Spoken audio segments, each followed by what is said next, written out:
Summertime on the Allegheny River, the perfect setting for boating, swimming, and Pirates baseball. And tonight at PNC Park, the Bucs host the Colorado Rockies in Game 3 of a 4-game series. Hi again, everybody, along with Bob Walk. I'm Tim Neverett. Happy you're watching Pirates baseball with us tonight. Pirates would lose last night. They've split the first 2 games of this series. And rookie Pedro Alvarez came up big in the 6th inning with a 3-run bomb. And the Pirates are coming to depend on Pedro's bat. Oh, we are. It's fun to watch him. It's going to be fun these last couple of months. But he's played about a quarter of the season now in the big leagues. Boy, look how fast that ball got out of here last night. But anyway, if you were to multiply his home runs and his RBIs, he would be on pace to hit over 30 home runs and 100 RBIs. So that's what we're going to have to expect from him for next year. That's our future cleanup hitter. Now, Pedro Alvarez facing a tough left-hander tonight. And speaking of left-handed hitters, how about Carlos Gonzalez of the Colorado Rockies, one of the hottest hitters in all of baseball right now? Boy, what a deal they pulled off last year to pick him up, and he has fit right into that Rocky lineup. They've always had boomers. They got another one in Gonzalez. He showed us last night. He went out into the hedge, and he also is a guy that can run a little bit. He's got some speed. Tulowitzki knocks him in here with a go-ahead run. This put the Rocks up 4-3. Definitely a two-way player. It's been a big 1-2 punch offensively for the Rockies with Tulowitzki and Gonzalez. What a punch for the Pirates last night as they threw the leather around, showing some good defense. Lineups and first pitch coming up next.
PNC for the Achiever in us all. By Barrel Automotive, Barrel.com. Definitely worth the click. And by your Toyota dealer, where quality, dependability, and good MPG all come standard. Toyota, moving forward. Welcome back to PNC Park with Bob Walk. I'm Tim Neverett. Rockies and Pirates, Game 3 of a 4-game weekend set. Sold-out house expected tonight. Jim Tracy sends his lineup out for the Rockies like this. Dexter Fowler leads off. Todd Helton batting second. Carlos Gonzalez has been very good lately. So has Troy Tulowitzki, especially on the road. Brad Hoppy and Stuart Miguel Oliva, the catcher. Clint Barnes, the second baseman, and Jorge De La Rosa in the catching and batting ninth. Lineups brought to you by Toyota. Moving forward, here is Ross Ohlendorf getting set to throw the first pitch of the ballgame. Ross looking for that second win of the year. The wins have been so tough for him. ERA really is not that bad of a shape. He hasn't pitched horrible by any means. Just not at the right place at the right time when it comes to getting wins. Starts out with a strike. Hasn't pitched as good as we were hoping for, but that's still the record is much worse than how he has thrown the ball this season at this point. Got off to a bad start with that back of his, had to go on the DL and just never has gotten anything going on any kind of a roll. Just missed inside, a ball and 2 strikes now to Dexter Fowler, who had his 18th multi-hit game of the year last night.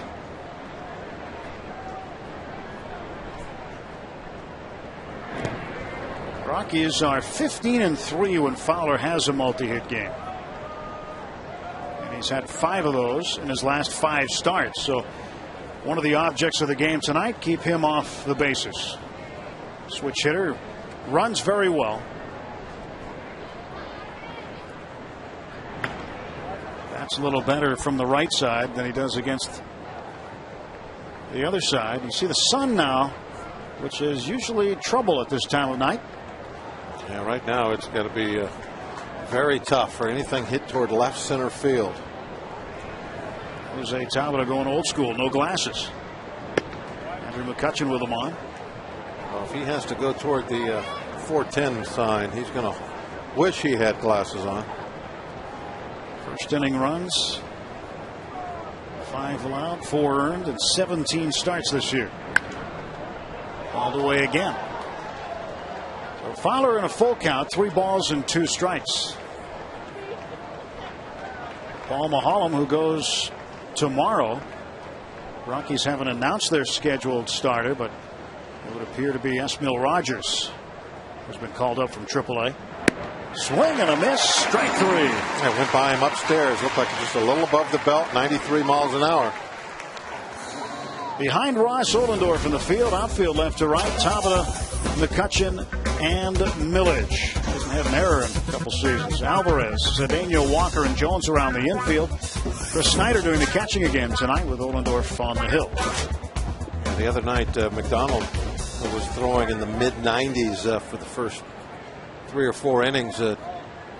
He was having good success with that fastball upstairs. Swings and misses. Helton fouls the first pitch away. And Ross is capable of getting that fastball up there to the 93, 94 mile an hour range too. So that might be a weapon that he uses a lot tonight. But it comes down to control. Can he put it up there when he wants to? Ohlendorf facing the veteran Todd Helton, who had his first major league hit against the Pirates. And home run. It happened at Three Rivers Stadium on the 12th of August in 1997. 1-2. Helton out of Knoxville, Tennessee. Now makes his home year-round in Colorado. The Evergreen area. 1-2 pitch. Just missed on the corner. Looked like a pretty good pitch. Thought it hung on there. Helton got the call. Helton, the only man in Major League history to have 35 doubles in a season for 10 straight years. 2-2, that's inside and high. And for the second straight batter, Ohlendorf goes to a full count.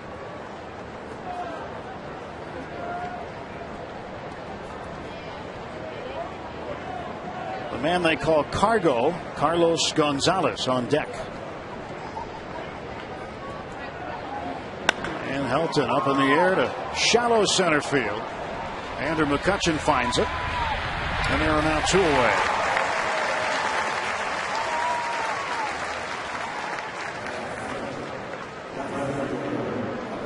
So the left fielder Carlos Gonzalez walking in. hitting .474 out of his last 9 games with 7 home runs, 12 runs batted in. Only Dan Uggla of Florida has had as many runs batted in and home runs in a National League game or in a 9-game National League span this season. Did that from July 23rd through the 31st. And he rips one to right field. So Gonzalez stays hot. Just a great trade for the Rockies when they picked up Gonzalez from the A's, correct? Right, and Houston Street, their closer, came with them. Barrel Automotive League leader stat over the last 10 days, the highest batting averages. 2 of them were Rockies, Mora and Gonzalez. And the 2 more not far behind. Right, Tulowitzki and Fowler. It's dominating. 3 of a kind with those .444 averages.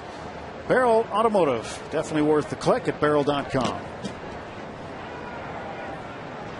Well, the Pirates went into Colorado, beat them 2 straight, would lose the 3rd game of the series, and that was when Colorado's hitters really started getting hot. The Cubs came in after that. Gonzalez on the 31st of the month of July, last day of July, hit for the cycle and had a walk-off home run to complete the cycle. That's when you know things are going well. And for Troy Tulowitzki, things are going very well. He had a 3-hit game last night. He's had 4 of those since coming off the disabled list. The 2010 All-Star, had a broken wrist, and before he went on the DL, he had only 1 3-hit game. So since coming off, he has been terrific. Oldorf real quick to the plate with that last pitch. He has really made an effort to speed himself up from where he was earlier in the year. Everybody seemed to be taking second base on him pretty much at will. That big leg kick, slow to the plate. Catchers didn't really have much of a chance. That first pitch that he threw Tulowitzki, he really cut down on that leg kick a ton. Got it to Snyder as quick as he could. There goes Gonzalez. Snyder's throw down is not in time, and a stolen base. Stolen base number 17 for Carlos Gonzalez.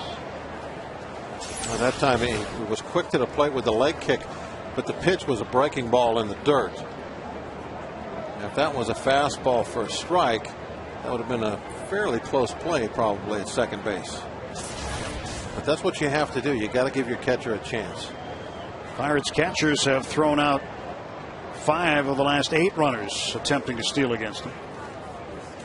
So Gonzalez now in scoring position with 2 men out. This was the same situation in the top of the 7th last night in a 3-3 ball game, and Tulowitzki came through at that point with an RBI single. Up in the air it goes. Shallow right field. Neil Walker out. He is waving his arms and calling for it. Walker makes the catch way out in right field, and that retires the Rockies in the top of the 1st inning. So through a half, it's no score, and the Pirates coming to bat.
Russell will send up in the bottom of the first inning. Andrew McCutchen leading off. Jose Tabata batting second. Neil Walker, then Garrett Jones in the cleanup spot. Number 5 hitter is Pedro Alvarez. A big home run last night. Lastings, Millage, Chris Snyder, Ronnie Cedeno, and Ollendorf pitching and batting 9. Pirates facing Jorge De La Rosa, the left-hander. There's Jorge's numbers on the year. Yeah. ERA a little higher than it probably should be. He's a hard thrower, has good stuff. 53 strikeouts in 50 innings. Can be very tough when he's getting that ball where he wants to. De La Rosa spent 10 weeks on the disabled list. He had torn the sheath around the tendon in his left middle finger, the throwing hand, and needed 10 weeks to recover from that. That's a tough injury if you're a pitcher. Yeah. If you make your living throwing a baseball to mess up a ligament in one of your fingers on that throwing hand, that's no good. I mean, something like that would be kind of even a little scary because it's a touch thing, throwing breaking balls. I'm not sure exactly which finger it was. Was it the middle one? I mean, that's the last thing the ball touches then, the middle finger.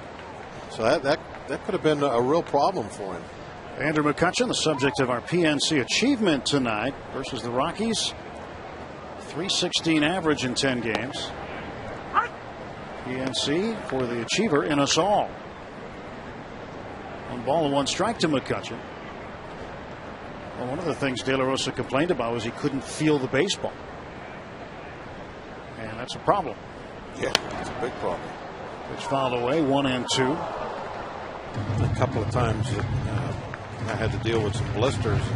I mean, some of the things they could try would be crazy glue or new skin type stuff. And it would be fine. It would take away the pain, but it also, you couldn't feel the ball. It'd be, you got like a plastic coating on the end of your finger. If you can't feel the ball come off, it's very tough to get it to go where you want. Fouled a long way out of play that time. Count stays the ball in 2 strikes.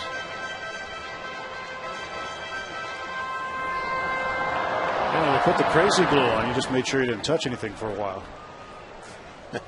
Wouldn't take long. Pretty fast drawing, but yeah, you wouldn't want to. And the 1-2 from De La Rosa. McCutchen lines it to left center. Coming on is Gonzalez. It'll hang up for him, and he makes the catch. More of a looping hit than a line hit. And there's 1 out. Rockies defensively behind Jorge De La Rosa tonight. Carlos Gonzalez, the left fielder. Dexter Fowler in center. And the right fielder tonight is Brad Hopp. He's got a very good arm at right field spot. Ian Stewart at third. Tulowitzki and Barmes, the combination in the middle. And the veteran Todd Helton at first base, catching Miguel Olivo. Jose Tabata will take ball 1.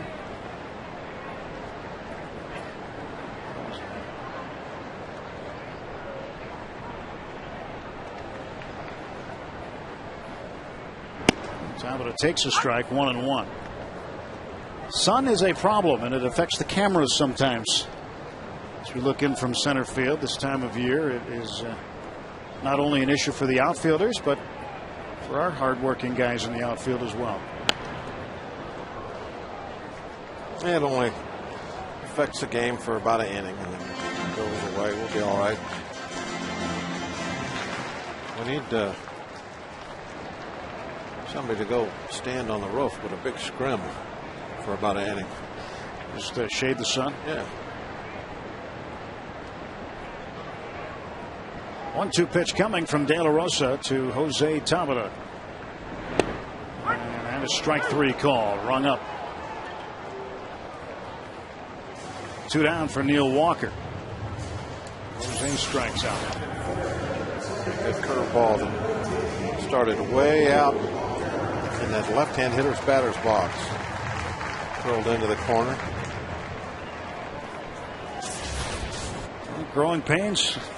Being a big leaguer. He gave up on that ball is all. Ball started away, and he didn't think it was going to come back in that far. Walker batting right-handed against the lefty. De La Rosa takes a ball.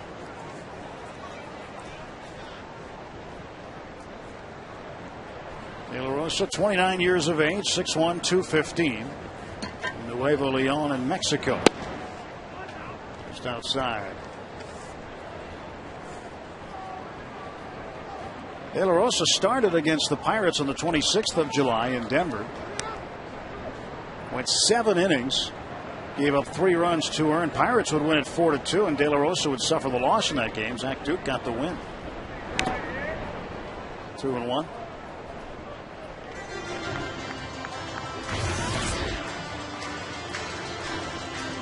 That was the game Neil Walker hit a home run in the 8th inning. Hit it right-handed off of Joe Beimel.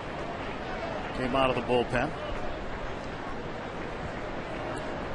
Another Pittsburgh guy, Joe Beimel, who was a star at Duquesne and former Pirate. 2-2 now to Walker.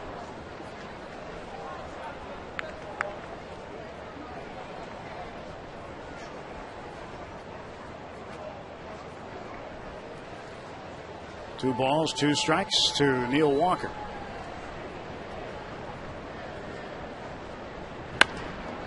And that's a base hit. 2-out single for Neil Walker. He stays hot. Improves a little on that .302 batting average. That was a breaking pitch. And since it's a 2-2 count, you don't want to go to 3 balls. He couldn't really bury that breaking ball. He left it up out over the plate, just trying to kind of throw a strike with it. And Walker wouldn't let him.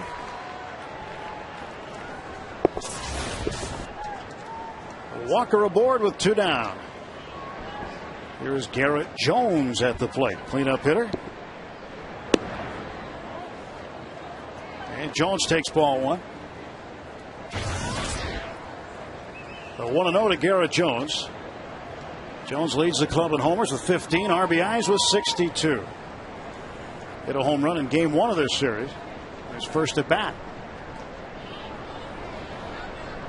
And the 1-0. To the right side, Barmas charging. He'll throw on to first. And the Pirates are done. No runs, a hit, and a man left. Will head to the second. No score at PNC Park.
Top half of the second inning. Our ceremonial first pitch tonight, doffing the cap, the Delaware Destroyer, George Thorogood. And he and the Destroyers playing after the game tonight. Andy LaRoche catching the ceremonial first pitch. It is a Sky Blast night tonight. And here he is, the Delaware Destroyer, big baseball fan. George, great to have you up in the booth. Pleasure to be here. That one's fouled back out of play. I think you kind of missed it, though, Tim. PNC Park. It's beautiful. PNC. It is. Well, we say that quite often. I sure you do. You like this view from up here? Oh, you got it. When you can see the city, when you're in the park, and you can see that, really adds to the whole, atmosphere of the park. There's no few ballparks like that anymore. Well, Brad Hopp swings and lifts this one to shallow left center field. McCutcheon calls off Cedeno, and there is one away in the top half of the second. In your business, you got to have favorite venues, and a lot of baseball players, this is their favorite venue. They love being here with this view and everything. I could see that. I mean, if this is your office you go to every day, you're going to be early for work. Yeah, it's pretty nice. It's beautiful. Yeah. You're a big baseball fan. You played a lot, didn't you? Three things kept me out of the big leagues. I couldn't hit, run, or throw. Other than that, I did pretty good. Three things keep coming up. Yeah. There's always three things. Yeah. Oh, watch out as Ian Stewart throws the bat.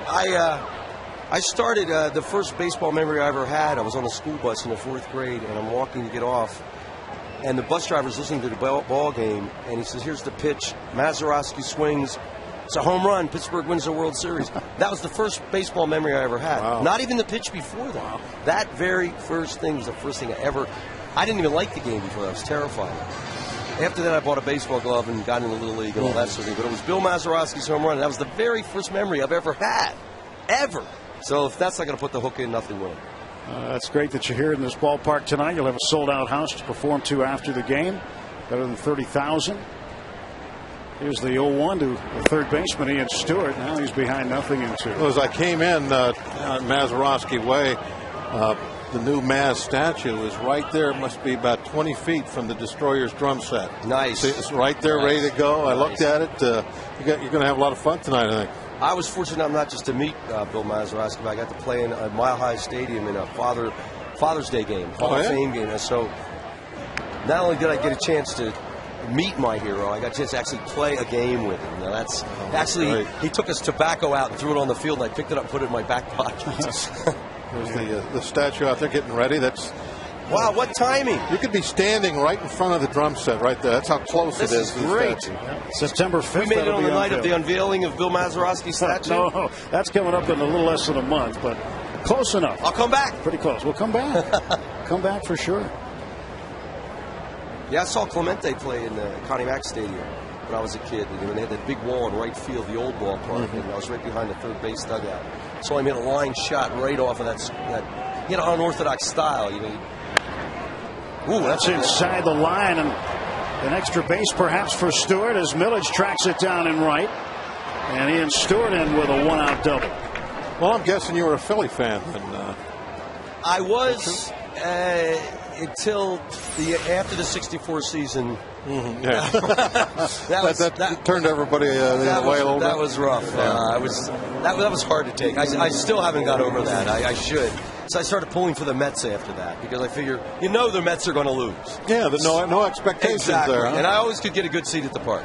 And then the Mets, a few years later, they break your heart by winning. Well, now you have to have expectations about the Mets. It's nothing ever makes sense. Well, then I'll be a Pirates fan. I've always been in my heart a Pirates fan in some ways. Miguel Olivo, the catcher, takes outside for a ball. One out, and Stewart, the runner. In Philadelphia, I got to meet Willie Stargell, Dave Parker, Madlock. Bernie Carbo introduced me to these guys. He was on the team during the pennant stretch. Have you met the Parrot yet? No. He's the most famous guy around here. Just ask him. 1-0 pitch. It was a swinging strike. We did meet Chuck Tanner, though. We met the whole team. It's Colby, Phil Garner, the 79 World Champions. Well, that was a great club. It was a great club. Loose, man. These guys very loose guys, man. That's for sure. Yeah. A lot of fun. They brought fun to the game. He's bad to the bone. He's George Thorogood. He's performing after the game tonight. Joining us in the booth, big baseball fan. Olivo fouls this one down the left field side. As Bob can tell you, in Veterans Stadium, I'd go to see the games. In Veterans Stadium, they had these message board up in right field.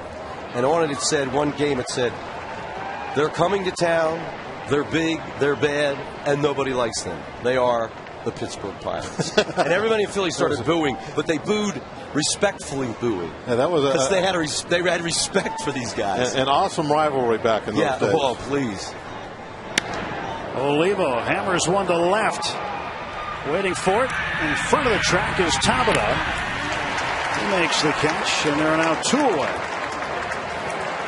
So that's officially saying he flew out the left. He flew out. He flew out the left. Okay. Just write it down as a side. See, I got to get it right, whether it's drilled foul or line foul. When did you make the transfer from baseball to music?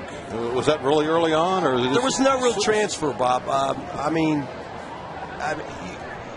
rock and roll hit when it hit in the '60s. I mean, it hit hard. Mm-hmm. I mean, it wasn't just a music phenomenon; it was a social phenomenon, and it still is. That hasn't ever stopped. It hasn't ever stopped, and it just picked me up, swept me away, and I had no say in it. But I still love the game. I said if I have any future in this game, at that time there weren't as many job opportunities in baseball. They were mostly as players.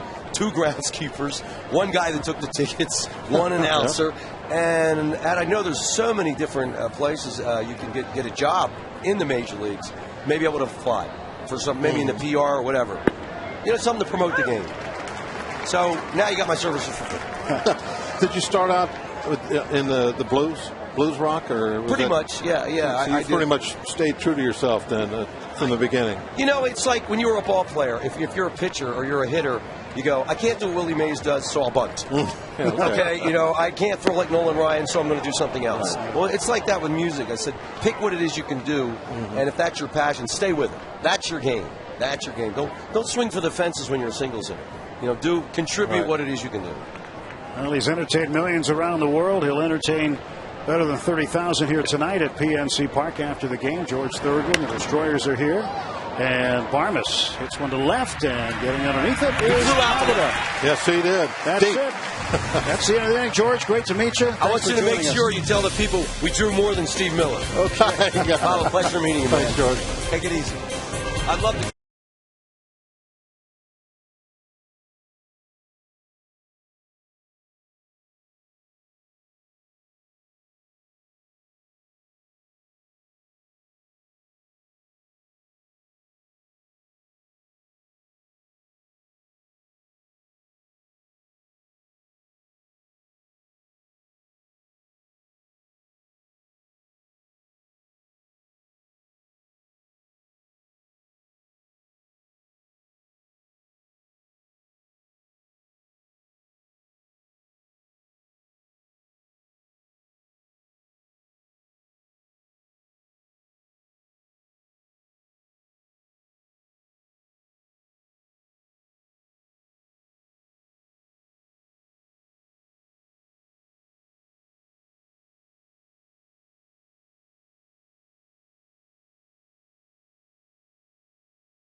Second, no score.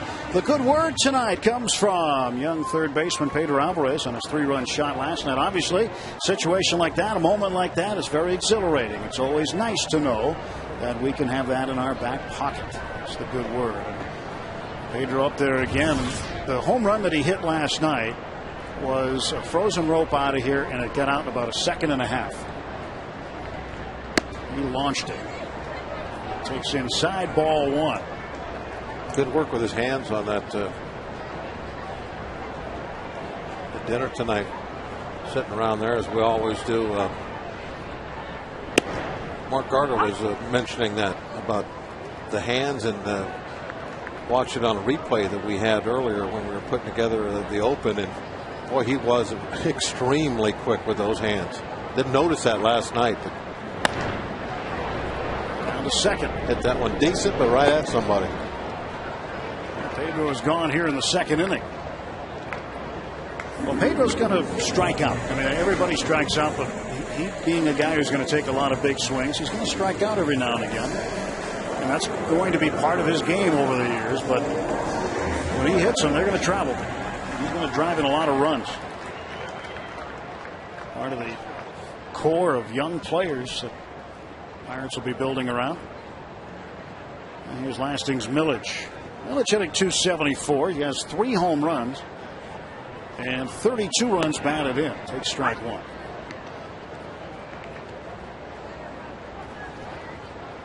Lastings out of Palmetto, Florida. You know what's coming up, and Lastings is somewhat interested in this time of the year every year. The Little League World Series in Williamsport. He played in that, representing Bradenton, Florida, as a 12-year-old.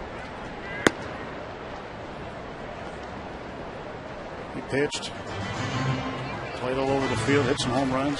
Yeah, when Lloyd McClendon was managing the club, we always brought it up because he may have been the greatest World Series Little League hitter of all time, and it was always kind of an important day on the schedule. We were always going to talk about Lloyd's exploits in Williamsport. Well, remember former Padre Sean Burroughs, son of Jeff Burroughs, who was a World Series stud, and he might be the second best. But every time they talk about him, they'd always bring up Lloyd, saying how much better he was in the World Series. 1-2 pitch. And one of the other kids that was one of the really good Americans who participated in the Little League World Series was a guy who never played baseball much after that. That was Chris Drury from Trumbull, Connecticut. When they won the World Series title, Drury went on to star in the National Hockey League. 2 balls, 2 strikes, and Milledge bounces this one foul. That's why when you're young like that, nowadays it's hard not to specialize. But you don't know what, especially if you're an athlete, if you're very athletic, you don't know at that point where life's going to take you as far as athletics. But nowadays you see a lot of kids having to make that decision early on. Football, basketball, hockey, baseball, whatever. Milledge splits the gap in right center field, and Lastings looking for another, but he'll stop at second with a double. A 1-out double for Lastings Milledge. That's his 21st two-bagger of the year. It would have been nice for him to go to third, and he definitely was looking that way with 1 out. But I think he was going to make it. Well, that pitch was down, wasn't it? That's a good piece of hitting. Dexter Fowler having to cut it off. Yep, that's why it wasn't 3. If that ball gets through the fence, thinking triple, but Fowler was able to stop it. You could see Milledge well before he got to second base, picking up third base coach Tony Beasley and waiting for permission. He got caught earlier in the year going on his own and was told not to do that anymore. Chris Snyder, catcher, 0-1, 230. Lastings gets a little enthusiastic on a base pass sometimes. High energy. A little too enthusiastic, and tries to make more out of a situation than maybe there is. Jorge De La Rosa stretching the pitch. And Snyder takes low. Kind of a fine line sometimes for the guys that out there running the bases. You want to always be in position to take advantage of a bobble, a mishap, something like that. So you want to have that aggressiveness in you. At the same time, you have to be knowledgeable about how many outs there are, where you're at, what inning it is, the score, who's coming up. A lot of things go into that decision-making process of whether you take a gamble and go for the next base or not.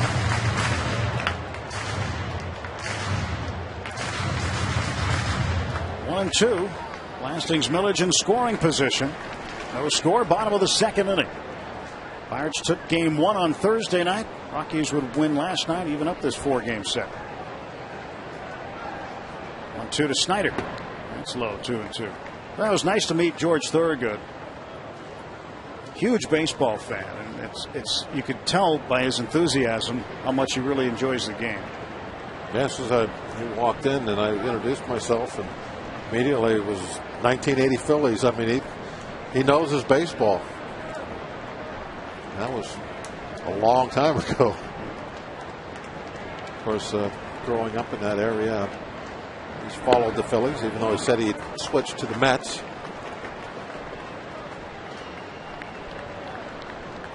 Had memories of the great Philly-Pirate rivalries.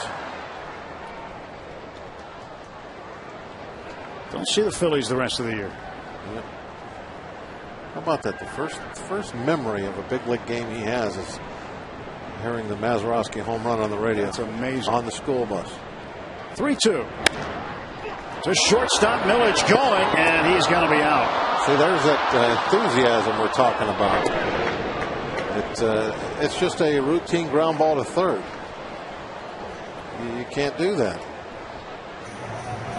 So Millage runs himself into an out, and they're now 2 away. Takes himself out of scoring position. Good base running. Well, there it is. The ball's right in front of him. I mean, that is, baseball 101. But he wants so badly to be a hustler, a guy that can take the extra base. But you also have to use your head. Chris Snyder aboard on the fielder's choice. 2 men down, and Cedeno. Pirate shortstop takes low, ball 1. Certainly neither of those 2 gentlemen are very pleased with that. Barry Varsho and Ron Long. Yeah, as far as coaches go, I mean, it's that old saying, you can take a horse, lead a horse to water, but you can't make him drink. That's what coaching is all about sometimes. Stewart throws across. He's got him. You can tell him, but that's all you can do. And the Pirates are done in the 2nd.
Bill Mazeroski's number 9 jersey, 1987. Maz spent 17 seasons with the Pirates.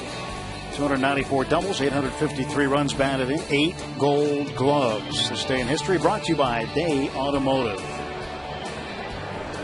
Mazeroski, part of the 60 title team, 71 title team. And the statue going to be unveiled on September 5th, and it's really starting to take shape out there in the cul-de-sac. It's ready. The end of Mazeroski Way.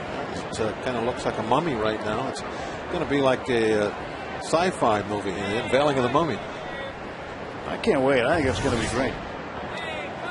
It'll be a lot of fun. And what makes it even better is knowing Maz the way we do. Here's what it looks like at this point. There's the mummy. See the 406 mark from Forbes Field. October 31st.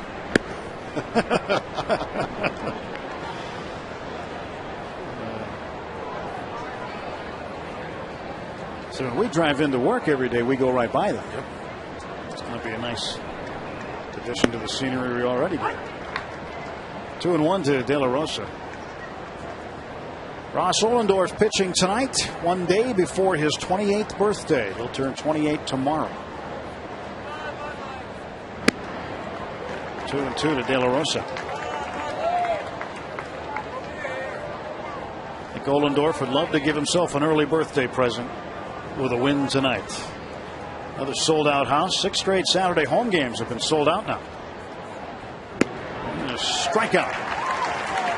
Strikeout number 2. You could follow the Pirates on your iPhone, iPod Touch, BlackBerry, and Android phone with MLB.com at Bat 2010. Featuring play-by-play, video highlights, and live audio broadcasts. Visit Pirates.com today on your iPhone, iPod Touch, Android, or BlackBerry for more details. You don't know what those things are? You better learn. Most people have them now. One or the other. Still trying to educate Mr. Blass on those things. I think BlackBerry was just a good taste of soda pop. Now we all have them. Dexter Fowler takes the ball. There's Steve. Still has a rotary dial at home. Yep. Actually, he picks up his phone and he talks directly to the operator. Asks for people's numbers.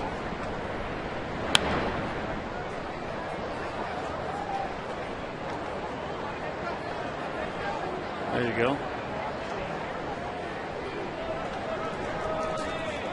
What would it be without the electronics we all have now? How did we used to get along, Bob?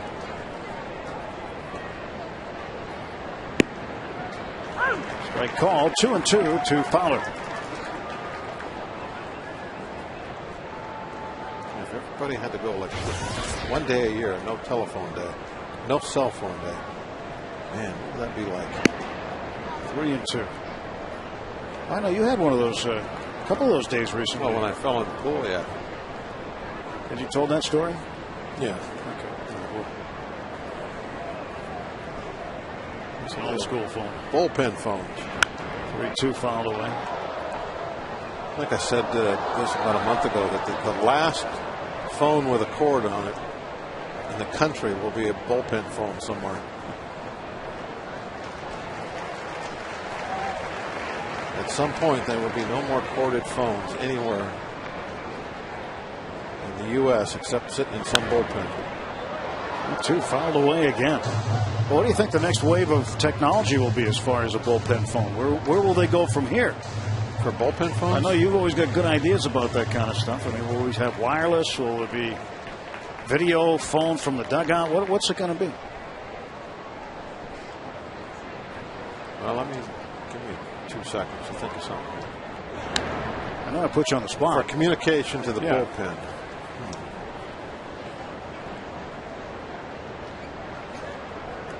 There will be some kind of electronic scorecard on the wall where the manager just has to go over and touch somebody's name.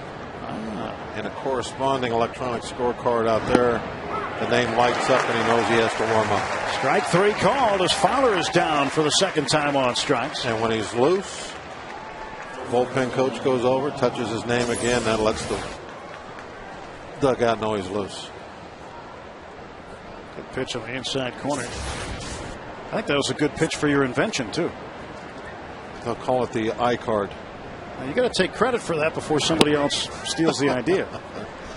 It's just, I'm an idea man. I got thousands of them. If somebody can have that one, I'll put it on. I know. We hear a few every once in a while, but they're good ideas. 1-0 to Todd Helter. Little number off the end of the bat down to Alvarez. Got a good inning for Ross Ollendorf as he gets the Rockies in order. We'll head to the bottom of the third, still scoreless.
Our Allegheny General Hospital sports medicine injury update. Ryan Doman activated today from the 15-day disabled list. And going back down to Indianapolis, Eric Kratz. But last night in AAA, second game of a doubleheader, Doman hit a 2-run home run, trying to get his timing back.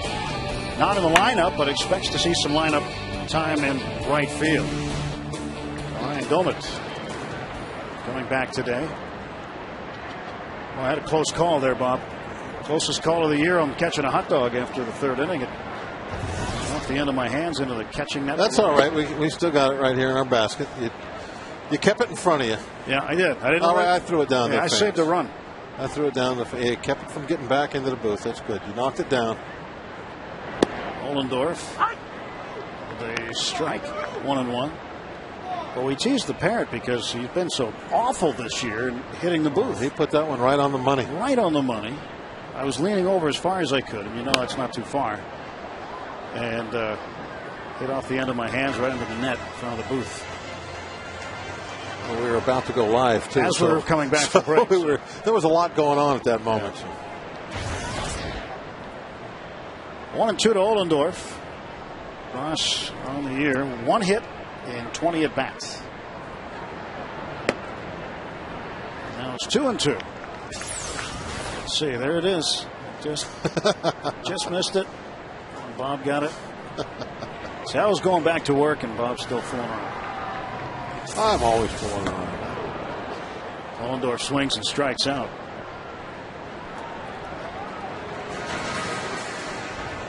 I caught one last year. That was the only one. Ross just chasing that high fastball like he's trying to get guys on. There it is. That's the gentleman that ended up catching when I threw it back down there.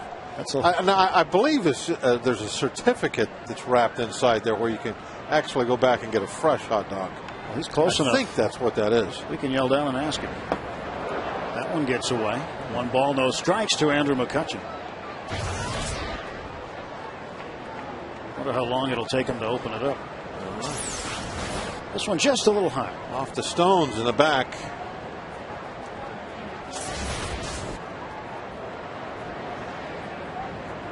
Well, they wrap those up good, don't they? You might want to let him borrow some sort of utensil.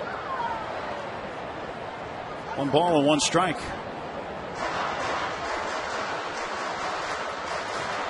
Anybody got a stopwatch on this?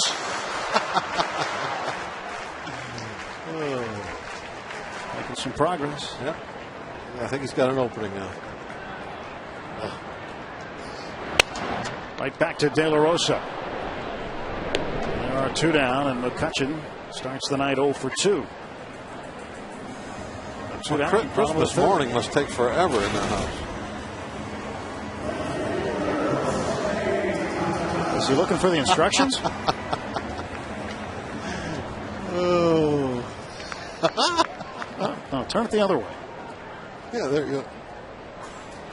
And there are instructions right on there.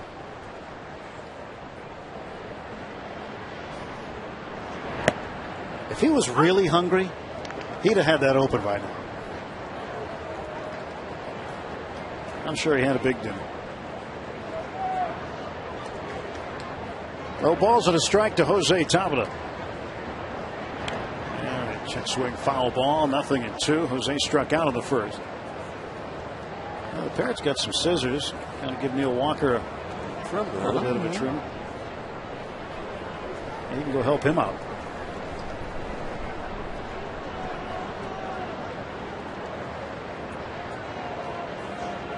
I should have threw him the key also. Huh? Get the padlock off that hot dog. No balls, 2 strikes still to Jose Tabata. He's hitting an even 300 at PNC Park this year. So if you buy it open like that, then you don't have the problem. This is turning into a project. Turning into it.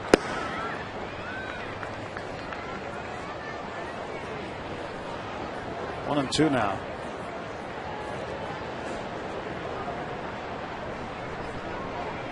Well, I see progress. 1-2. Nice low. Did he go? No, he did not. No swing. First base umpire Eric Cooper. Top it up. Last time up, remember, he took that breaking ball for strike 3. This time he's thinking about chasing it. Able to check the swing. Hey, guess what? Yeah. 2-2. And he swings and strikes out. Pirates gone in order in the third. We are through 3 full at PNC Park, still scoreless.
AT&T. Rethink possible. And by Day Automotive. We're going to make your day. It's another beautiful sold-out Saturday night at PNC Park. Pirates and Rockies. No score, 2 hits apiece. Top of the 4th inning. And good night for a little chow, if you can have it. Still working on it. And Carlos Gonzalez takes a strike. Gonzalez with a base hit in the first inning.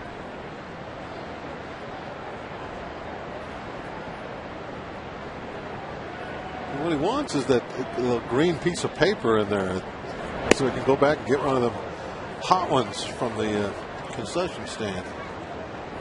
Well, if he had a survival training course, he'd have opened that by now. Oh, wait a minute. There's a dog in there. Let's pull it out. It's a certificate. I see bread.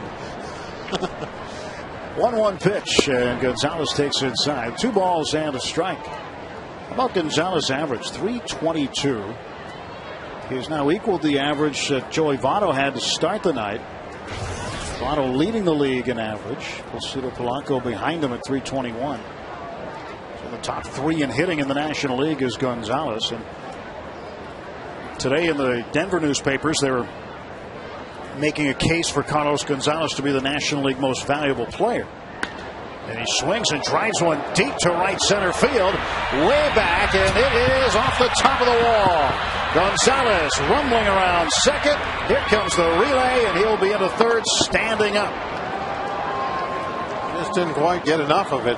Looked like it got into the little chain link fence part of the wall out there, just above the padding, and then when it hit, no bounce. It died. One of the reasons he was able to get 3. Hit right, into the fence, hit the padding, then fell straight down. No rebound. McCutchen had to run all the way to the edge of the wall to get it. That allowed Gonzalez to take an extra 90 feet. He is hitting everything, simply put. And it's not just against the Pirates, it's against everybody. Troy Tulowitzki popped out to Neil Walker to end the first inning, 0 for 1. Rockies threatening here in the top half of the 4th inning. Leadoff man at third. 6th triple for Gonzalez. And about that MVP argument, yeah, you can put him in there. He's in the top 3 in batting average. He's in the top 5 in home runs now with 24. If they top 6 in RBI, they make the playoffs, then he's a solid candidate. But I think that has a lot to do with it. I think where does your team finish? Here comes Albert Pujols too. Don't forget, he's starting to raise his average quite a bit, and he's up there in home runs and RBIs as well. Pujols now second in home runs behind Adam Dunn's 30. And he leads in runs batted in with 82. And now you're starting to see Pujols on the batting average list in the top 10 at 309 to start action tonight. Joey Votto of Cincinnati's had an incredible year so far. Tulowitzki, 2 balls and a strike. The pitch from Ollendorf up in the air, and this is going to get the run in. Deep fly ball, a sacrifice fly as Gonzalez will walk to the plate, and it's 1-0 Colorado. RBI number 45 for Troy Tulowitzki. It's tough to keep that run off the board when you give up that leadoff triple. That's a pretty tough combination of 3-4 hitters right there in terms of run producing. Gonzalez in the 3 spot at 74. And maybe one of those 2 guys can tell him how to open up that hot dog.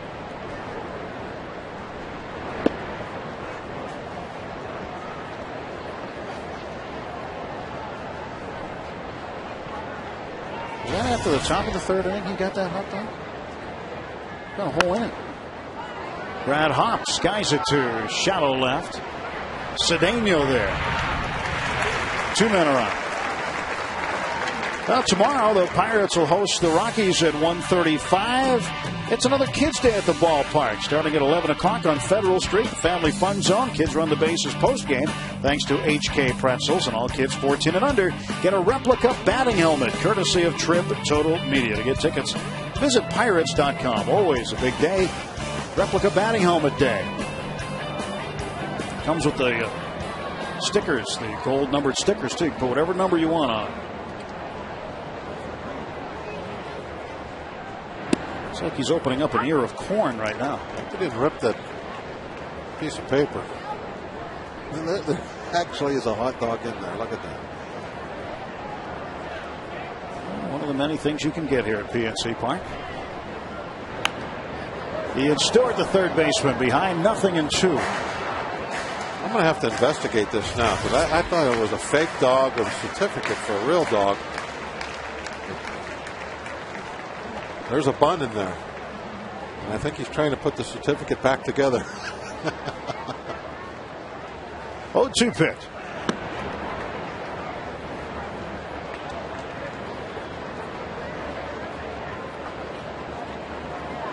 One and 2 to Stewart.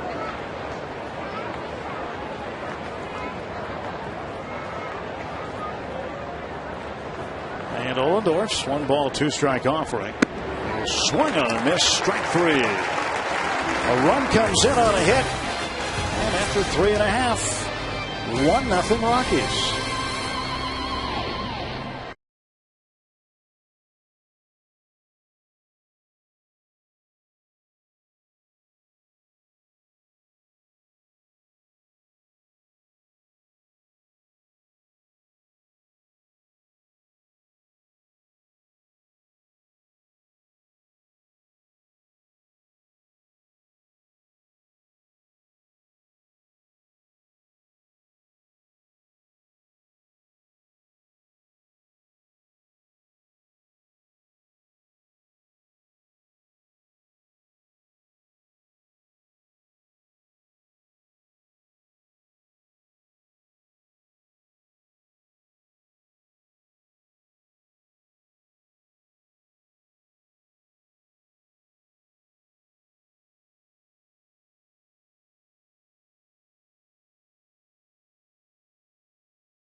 Just sheer perseverance and determination by this man.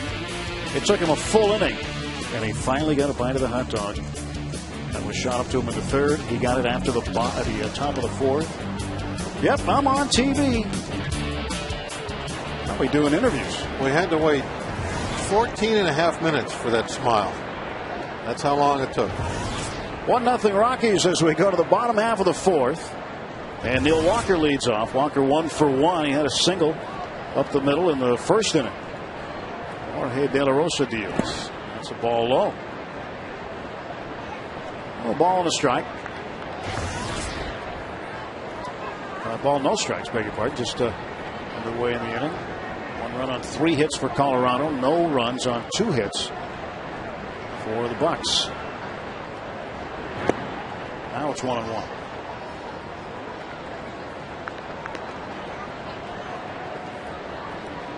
Interesting game in Toronto today. Yep, smile. Interesting game in Toronto today as the Blue Jays outlasted the Tampa Bay Rays 17-11. There was just a little bit of offense in that game. A 17-11 game. Jose Bautista hit his major league leading 34th in that one. Aaron Hill had 2 home runs. And rookie J.P. Arancibia also had 2 home runs, including 1 on the very first pitch he saw in the big leagues. 17-11. Toronto might be the biggest surprise of the year to me. They're 6 games over 500 in the absolute toughest division in baseball. I mean, who could have saw that coming? They're 4th in a 5-team division, but still, I mean, we've been talking about Cincinnati and San Diego being big surprises. With Toronto, 6 games over 500. Walker strikes out. Time for our AT&T Mobility Trivia question, brought to you by AT&T Mobility. We think possible. Question tonight centers around Rockies managers. And prior to Jim Tracy, who were the other 4 managers in Rockies history? Well, I got this one pretty easy. You do? Okay. So I'm going to wait a little bit before I take my guess, let everybody ponder. I know one of them is very familiar to Pirates fans. Another one now is very familiar to Texas Rangers fans. Another one is sitting in the dugout right now with Jim Tracy. Yep.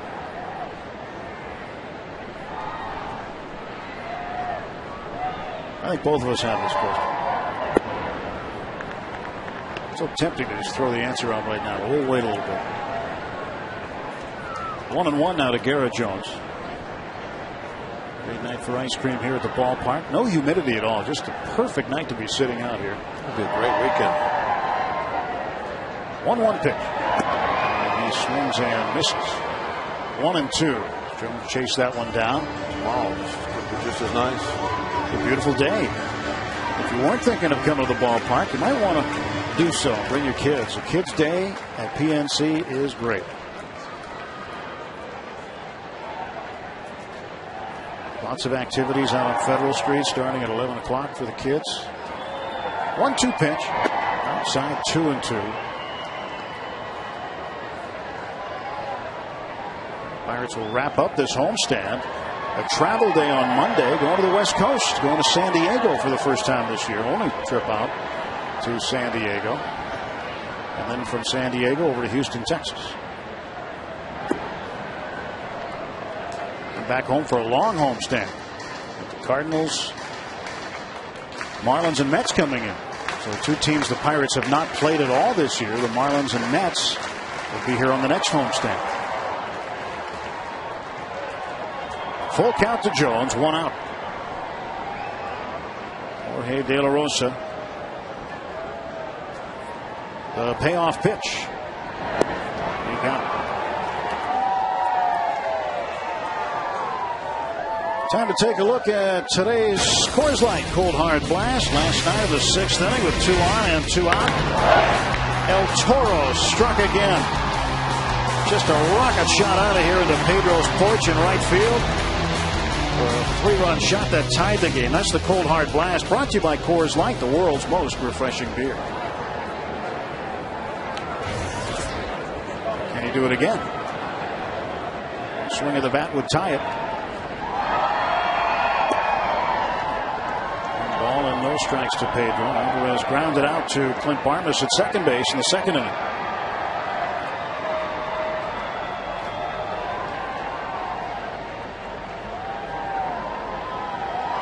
Here's the 1-0. 1-1. One other note from the American League, Bob. First, they don't wear hats like that in the American League. Secondly, Baltimore has been very good since Buck Showalter took over. Swept the series. They beat the White Sox last night, beating them again tonight in the 4th inning. You know, I think they should wear hats like that in the American League. I think they should have the designated hat. Yeah. Fits their style of baseball. That would be the designated hat. Still a DH.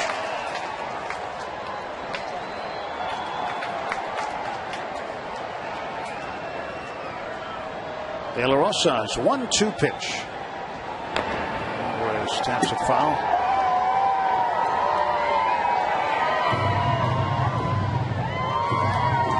Jorge De La Rosa has that tiny little pause at the top of his windup.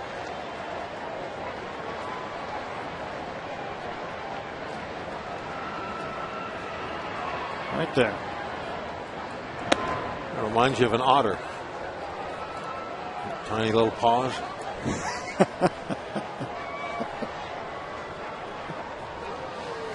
Oh. I don't know how your mind works some days.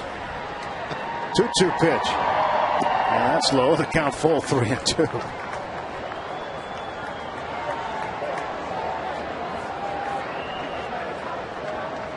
Three balls, 2 strikes, 2 down. Nobody on for Pedro. Jorge De La Rosa, originally signed with the Arizona Diamondbacks as an undrafted free agent, went to Kansas City. Rockies picked him up from the Royals a couple of seasons ago. He has been a very good pickup. You talk about strikeouts. He has 5 already in the ball game. He is the Rockies staff leader. 9.5 strikeouts per 9 innings pitched.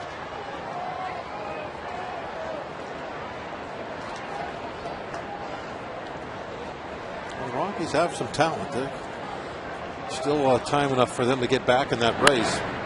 There's a base hit for Pedro up the middle. He solidly struck on the ground, and Alvarez a 2-out single. Bring up Lasting's Millage next. These next couple weeks, very important to the Rockies as far as what's going to happen to them. They get down toward the last week of August.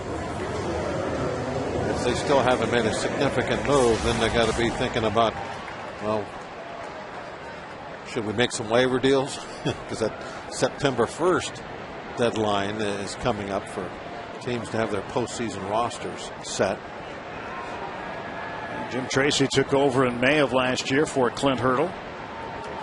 And the Rockies made the postseason. Well, one of the things the Rockies are kind of known for are getting hot and playing well the last half of the season. They did it a few years back with Hurdle when they went on that huge run. 2007 won 21 out of 22. They were much farther back in August than they are now. There's a chopper to Stewart. Feels the short hop, goes the short way, and they force out Alvarez at second base. We'll head to the 5th, 1-0 Colorado.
And the gentleman you saw leaning back, Tom Walker, the father of Neil Walker. And this week, Tom celebrated a milestone in his baseball career. August 4th, 1971. Tom Walker pitched a 15-inning no-hitter for the Dallas-Fort Worth Spurs against the Albuquerque Dodgers in the AA Texas League. And I talked to Neil about it yesterday in the clubhouse. I said, how many pitches do you think your dad threw in that game? He said, oh, easily between 140 and 165. Good guess. I think it was 150 something, wasn't it? That I asked Steve that because Steve knows all the details, and he said it was I'm going to say 153, which doesn't sound like that many pitches, but then it's a no-hitter. You're not having to deal with a lot of base runners or anything, so your pitch count naturally is going to be a little lower. Miguel Olivo hits it up in the air down the left field line, and here comes Tabata. That's the catch for the out. Well, last half inning, we gave you our AT&T Mobility trivia question, and it has to do with the Rockies managers. Jim Tracy, the skipper now. Who are the other 4 managers in Rockies franchise history? I'll get the Leland, Don Baylor, Clint Hurdle, and Buddy Bell. I didn't get that one. That would have been one. Buddy Bell. He was before Hurdle. I I'd have been here all day thinking of that one. There's Baylor down in the dugout. He was the first one.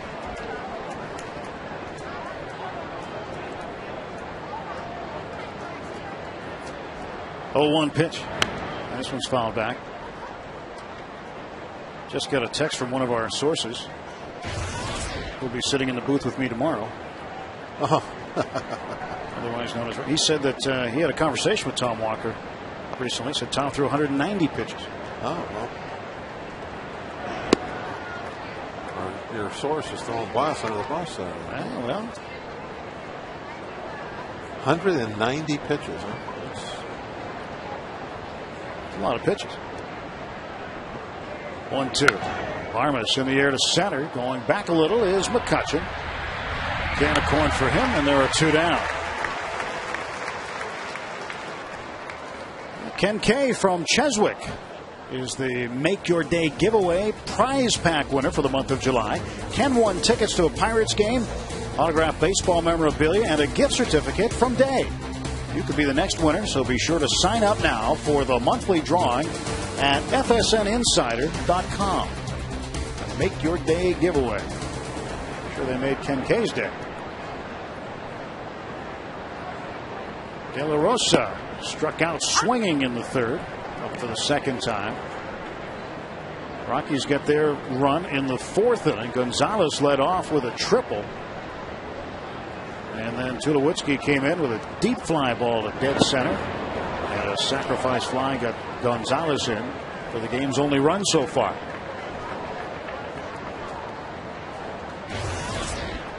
No balls and 2 strikes to Jorge De La Rosa.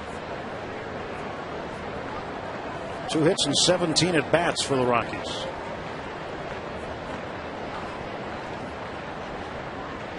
Strike 3, and Ohlendorf strikes him out. 5th strikeout for Ross.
Bob Walk. I'm Tim Neverett at PNC Park. Sold out house tonight.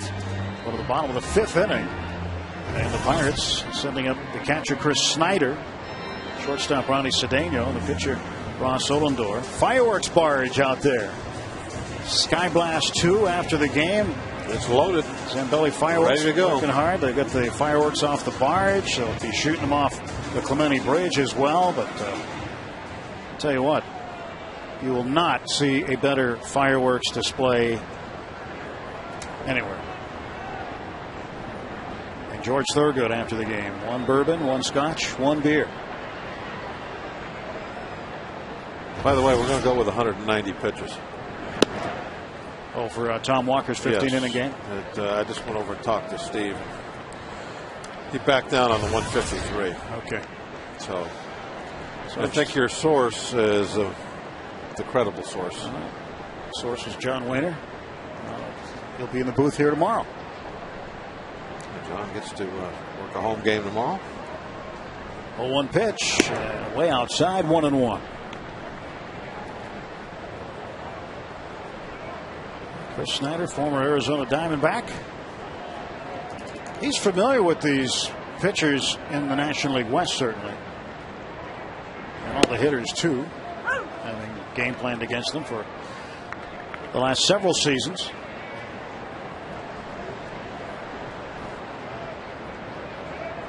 De La Rosa had come across Snyder when he was with the Diamondbacks originally. 1-2 pitch. He's inside 2-2.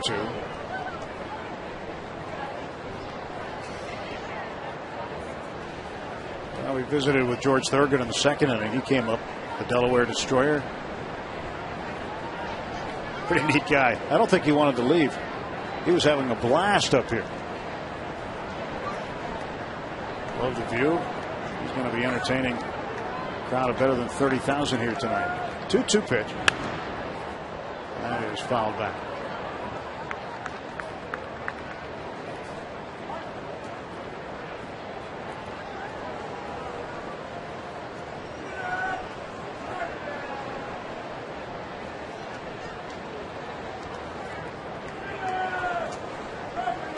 I don't know if you know, but Snyder's a Steelers fan. Likes the Steelers. Yeah, good. A lot of them all over the country, I'll tell you. His favorite team, though. Houston Texans. Well, how big of a Steelers fan can he be? He's from Houston. But outside of that, when he was living in Arizona, in fact, when they played Arizona in the Super Bowl, he was rooting for the Steelers. One of them, even though he was a Diamondback, and probably wasn't politically correct in his town. But he wanted the black and gold that day, and he got what he wanted.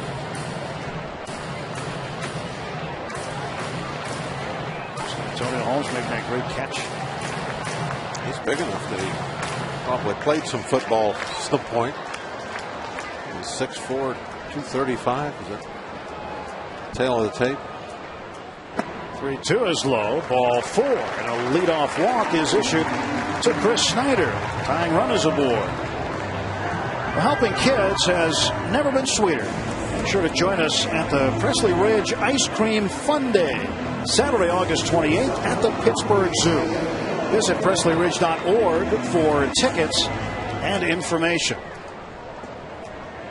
It's ice cream, Bob. I like ice cream. I'm a big fan of ice cream. It's my favorite day of the year is when we're giving away the ice cream bowls. Yeah, how are those working out? I haven't located one yet. Have some feelers out. I haven't located one in 2 years. I've been shut out of the ice cream bowl. I've tried. I'll tell you what, it's a tough thing to get. Great item. Bunted foul by Cedeno. So I got one last year. Just sitting in my cabinet right now. I want the set. Got the black one from last year. I want the white one from this year.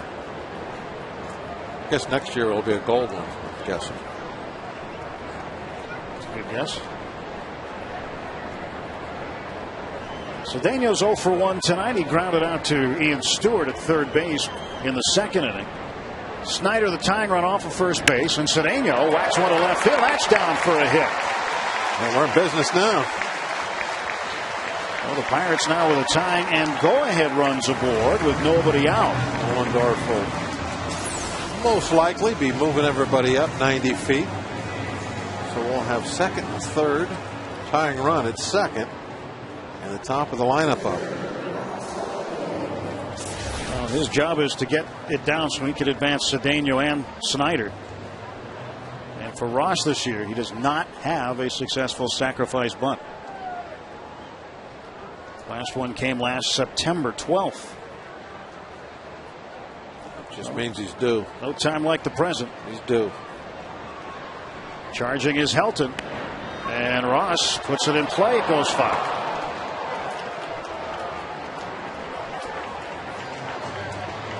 Strike one to Ross Ollendorf. Watch Helton.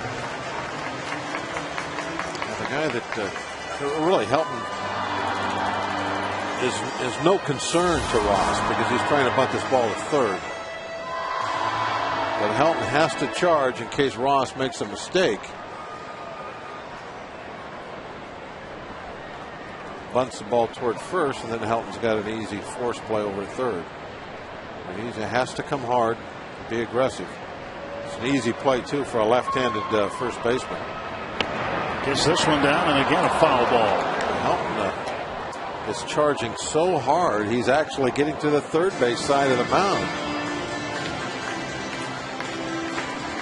And Helton, the way he circles out by the mound, kind of takes the pitcher out of the play. Comes in there hard. But again, if you bunt the ball down toward third base, then that's what you want to do. Have Stewart. If Stewart fields the ball right in there, you've done your job. This one he puts down in front of the plate. It'll do the job.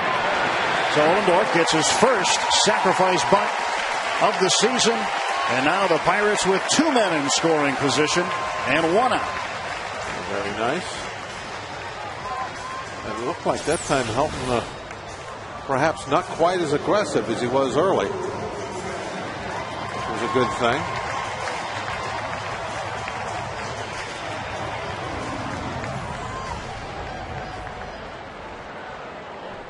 Well, you're dealing with a Princeton guy. Eventually, he's going to figure out how to do the job. Ollendorf has the moniker the smartest man in baseball.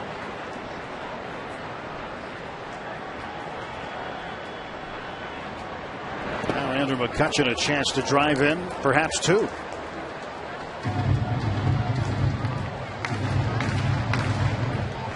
A nice feature this winter back in January in Sports Illustrated on Ross Ollendorf. To give you an idea of what his major was, I can't even remember. It was so difficult to pronounce. He was at Princeton. Just a very bright individual. There's a ground ball to the left side. It's not going to get anything done. It was hit hard, and because of that, Stewart able to get to it before Snyder can even really take a step. Snyder, nothing they can do.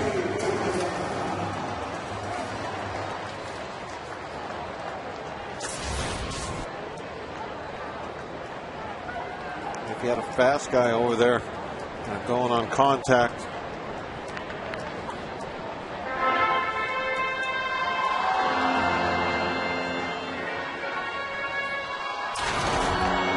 De La Rosa and Olivo finishing their conference.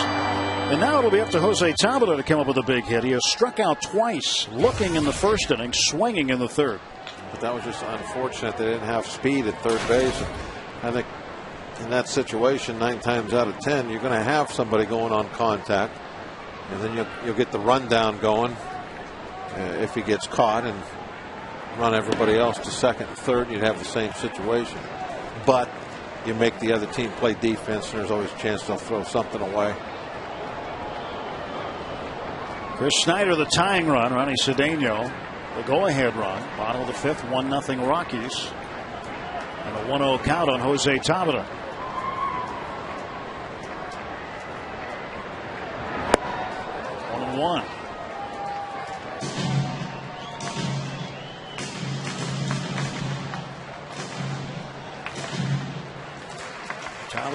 part of a bright young core of Pirates players, the Young Bucks. 21 years old. 1-1 pitch. 2-1 now.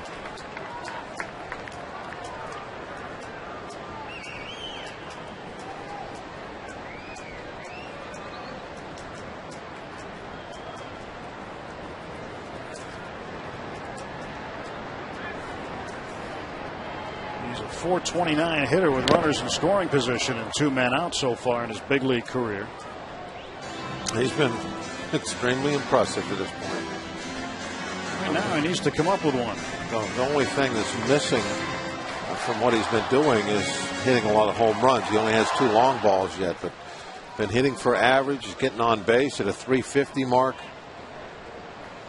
Playing good defense out in a very difficult left field. Up until last night, running the bases very well. Got picked off last night at first base by the catcher. Full count, 3-2. But even that play was a little iffy. The ball had gotten away, and maybe he could move up, maybe not. He started to and just got out there too far. Tabata will turn 22 on Thursday while we're in San Diego. It'll be his birthday on the 12th. Neil Walker hoping to get a chance here if Tabata can get aboard. 3 balls, 2 strikes. De La Rosa set. Now the payoff pitch. Down to third and foul ball. Bill Miller calling it foul. Miami play. Get a look. Chalk. Dirt. That's going to be called foul just about every time. It's where the ball is when it crosses the bag. The second hop really doesn't mean a whole lot. But the third base umpire can't exactly be hovering in the air above third watching the ball go by. He has to take his best guess of where that ball is as it goes by the bag.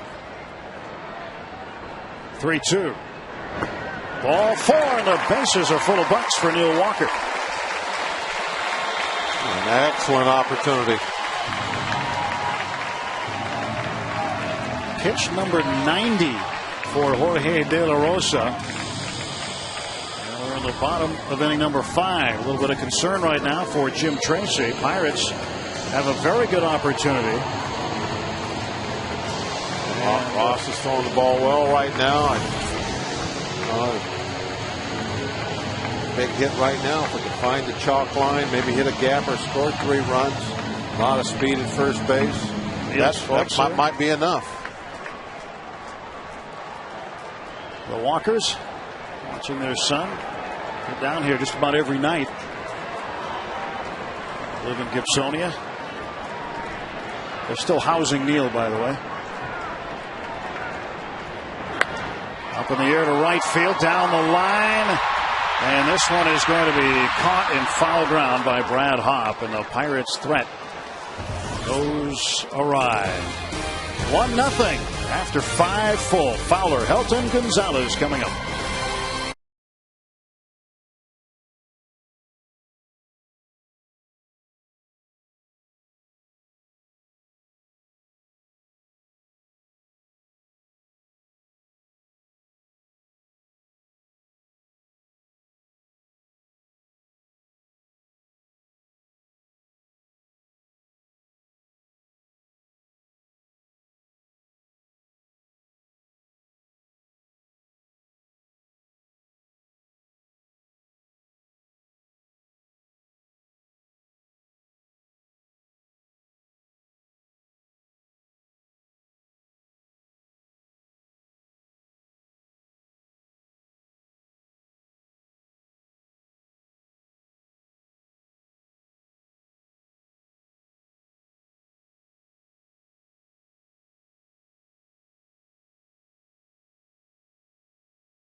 foul deep to right field. Those folks who are here tonight again, and they watched the play as we did, but probably a little more enthusiastically. His mom, Carolyn. Oh, well, get him next time. You know how many times that scene probably played a lot out in Pine Richland over the years, where they were watching him as an amateur player and rooting him on. And now here it is at PNC Park. And as you said, he's still living at home in his bedroom. And they're probably working a trade, the room and board for free tickets. Something along those lines. Just kidding, I'm sure that's. But that's got to be a lot of fun for the parents and Neil to have that kind of relationship still. Actually, I don't think they had many moments like that at Pine Richland. I think he hit everything there. Well, yeah, there wasn't a lot of. He didn't make a lot of outs when he was in high school. Yeah, I think that ball usually was over the right fielder's head. Fowler down to first base, gloved by Garrett Jones, and he wins the foot race to the bag. 1 down. 24. That was Walker's number at Pine Richland, which late last month they retired. Nice honor to have your high school number retired. Star football player also out there. Beautiful stadium. You have to enjoy watching a football game out there, don't you? It's a little jewel of a football stadium. Yeah, it's beautiful. Couldn't believe it when I first saw it. One of the nicer high school stadiums you'll come across, I would think. 1-0 to Todd Hilton. Minicamp starts Monday for football there. Oh, yeah? Yeah. I'll let you know that. It's that time of year. It's that time. Yep, yeah, I'll get going here soon. 2-0.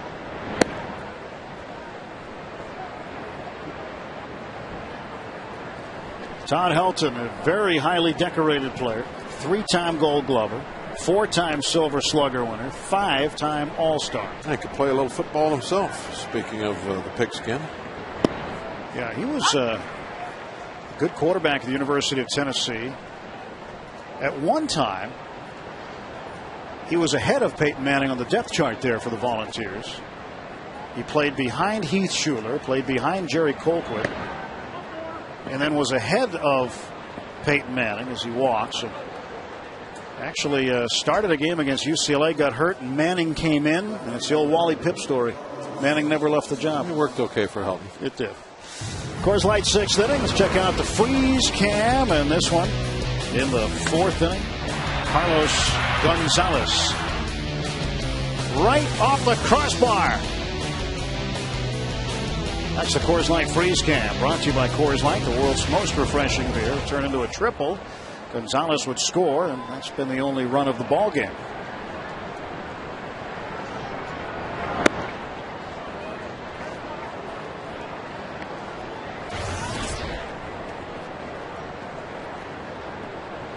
Three-hit night last night. Had a home run, a bunt base hit, and a single. He also had a sacrifice fly for an RBI. And it was the bunt base hit with 2 outs that normally you're not going to do unless you've got an absolute burner who's going to steal second base. But it worked out. Chan-Ho Park came in and unfortunately was charged with a wild pitch that moved Gonzalez from first to second. And that was perhaps the key pitch of that entire inning, because the game was tied at 3 at that moment. And then Troy Tulowitzki hit a hard line drive over the head of Ronnie Cedeno into left center field, and Gonzalez would score the go-ahead and ultimate winning run.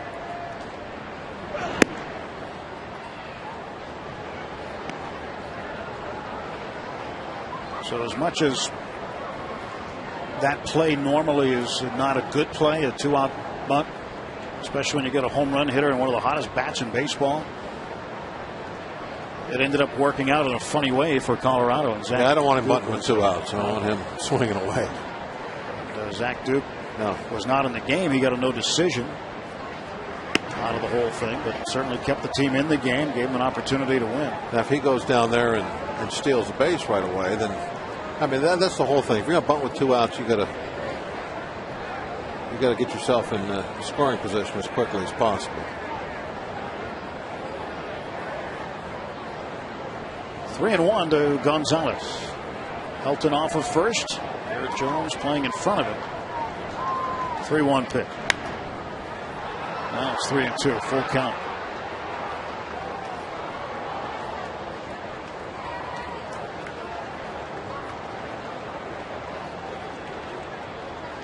That number 17 on Helton's back, I think it's safe to say, will never be worn by another Colorado Rocky. They're going to hang that one up when he's done.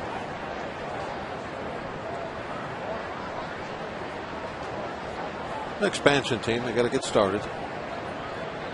Start getting a nice collection out on the wall somewhere. Be a nice one to hang up. Yeah, how young is your franchise when you're only on your 5th manager? They've done well. And the 3-2 coming. Payoff pitch to Gonzalez. Fouled away again. There's been some franchises that been a hallmark of stability when it comes to managers, and others that are not. The Twins have had the same 2 managers for a long time. Tom Kelly and Ron Gardenhire. Remember Walter Alston and Tommy Lasorda. I mean, they probably, well, they had to go 40 years between the 2 of them running the Dodgers. Then came Jim Tracy. I think there was a couple in between. But he was in that list. Yeah, he was a Dodger manager. I think who took Lasorda's spot? Might have been Bill Russell. And Alvarez giving it a look. He's got a chance, but it's into the seats. Yeah, that had to be hard to replace Tommy Lasorda.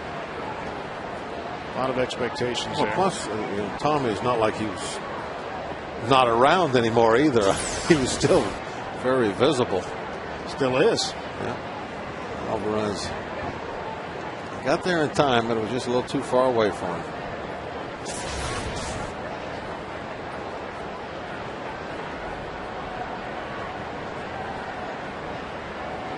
Good battle between Ohlendorf and Gonzalez. And it continues. Ooh, nice play down the club level.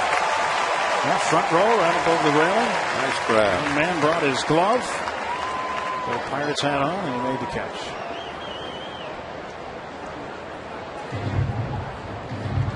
Three and two. It's been 3-2 for several pitches here. Ohlendorf now with a total of 88 pitches thrown in the game.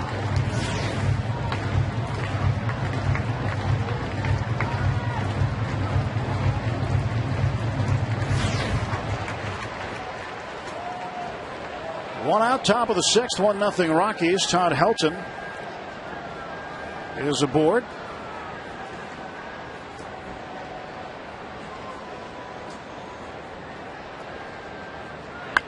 And Gonzalez skies this one to shallow right center. McCutcheon wants it. He'll make the catch, and they're now 2 away. Well, Troy Tulowitzki's at the plate. Ohlendorf's got to watch out. This from a game in August last season. He took one off the leg. It was okay. And then the more scary one, July 28th, right off the head. Ohlendorf walked off the field, went to the hospital. He actually tried to stay in the game. He tried to convince John Russell to let him stay in. They sent him to the hospital. He was back in the dugout by the 6th inning. Troy Tulowitzki sent a note over to the Pirates clubhouse asking for Ross's phone number. He wanted to call him, and then they spoke the next day. And Tulowitzki apologized, and Ross said that's part of the game. Yeah, there's nothing to apologize for. Trying to hit the ball as hard as you can. Be a dangerous spot out there on that mound sometimes. Those balls can come back out there faster than anybody can throw them. straight back.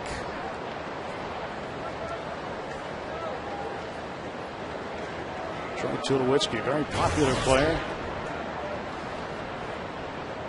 Didn't take him long to get to the minor leagues to become the big league shortstop.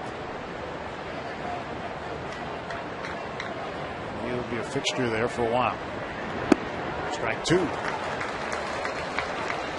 And it's nice to have a player like that when you can have stability up the middle for a number of years. And Clint Barnes, who was a shortstop and has been playing second base for a long time now, again provides more stability in terms of personnel for that ball club. 1-2. Good block by Snyder. Snyder does an excellent job behind the plate.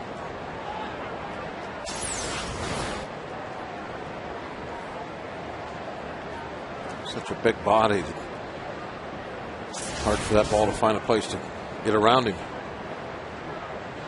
He's his own backstop. Yeah. Makes that chest protector look like they took it off a high school kid or something, gave it to him. It's kind of small on him. Strike three call. Counted with a breaking ball. Stood up Tulowitzki. And Ohlendorf sits him down. Tulowitzki doesn't like it. A very nice pitch for strike three.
Minor League Connection. New York Penn League All-Star Game coming up later this month. And from the State College Spikes, Matt Curry, first baseman. Alberto Santos in the outfield, and Jonathan Ramos, left-handed pitcher, all going, representing the Spikes as Pirate prospects of the New York Penn League All-Star Game. Congratulations to those guys. That's our EasyToUse.com Minor League Connection. 1-0 Rockies, bottom of the sixth inning. And here is Garrett Jones facing Jorge De La Rosa. Pirates need a big fly. They need a swing of the bat here. Yeah, we need some runs to back up Ohlendorf. Giving the Pirates an excellent start. Just 1 run and 3 hits through the first 6. Jones fouls it back.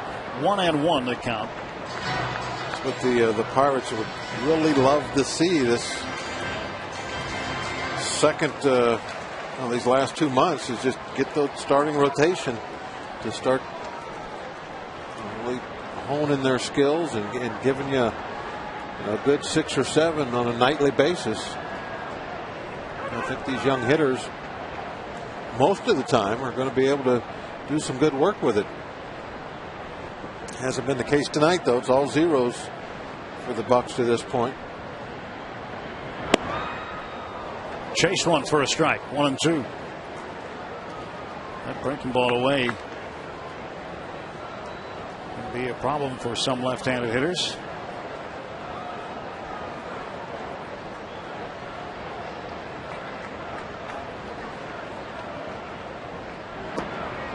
2-2. Jones has been the Iron Man of the Bucks this year. He's played in 109 of 110 games. And he's been a fixture now at first base, starting each of the last 47 games there. Played a lot of right field at the beginning of the year. Count full, 3-2. De La Rosa needs to come with a pitch. Jones knows it. He's getting close to 100 pitches. Perhaps he's going to start running a little low on gas here pretty soon. This will be his 97th pitch right here to Garrett Jones on a 3-2 count. And he walked it. Leadoff walk for Jones. He was able to dodge that bullet. Maybe not this time. A leadoff walk. Normally a run. Bob Apodaca, the pitching coach. He knows that. Leadoff walks. You don't make the managers or pitching coaches too happy. Same with the 2-out walks. Any walks. Leadoff walks, though, those are like. Especially Bob walk. Those are runs. 2-out walks are aggravating. Strike call to Pedro. The reason for that, a 2-out walk normally is not going to be a run, but yeah, you missed an opportunity to get out of there in a quick, nice 1-2-3 inning and keep the pitch count in line. The leadoff walk has an excellent chance to actually do some damage. Start the inning with a runner aboard.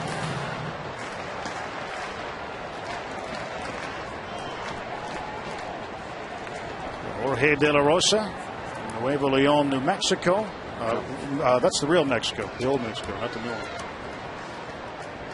Represented Mexico in the World Baseball Classics. Nuevo, is that 9? I don't know. Nueve. I think so. Nueve? Something. I'm trying to figure out what that meant. Nuevo. It's 9 Lions. Is it new? No. New. That's why I said New Mexico. I thought Nueve meant 9. Nueve Mexico. You spent a little.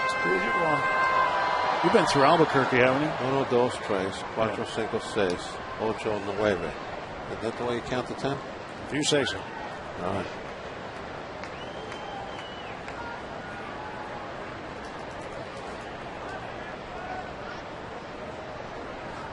To 1. Foul back. 2 balls, 2 strikes to Pedro Alvarez. In answer to your question, yes, I've been through Albuquerque. Talk to people there. Sometimes a lot of people who live there for a long time will refer to it as Nuevo Mexico. Nuevo Mexico, or whichever one means new. One means 9, one means new.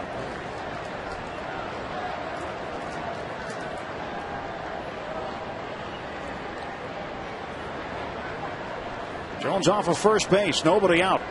2-2. Up in the air to left center. Dexter Fowler. And there is one down. Getting back to first base, Garrett Jones. Pedro is out, 1 away. If it's 9, that may good name for a baseball team. 9 Lions. Yeah.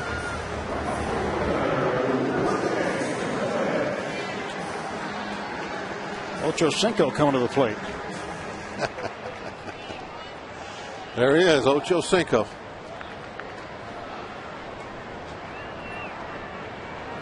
He'd like to say adios to the pelota. Our friend looks like he's pretty full from that hot dog and the workout he got beforehand.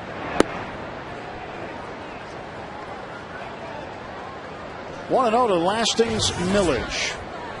Millage had a double in the second inning and then reached on a fielder's choice. 1 for 2. There's 3 hits in the series. Pirates still trailing by a run, bottom of the 6th. Ball 1 strike now to Millage.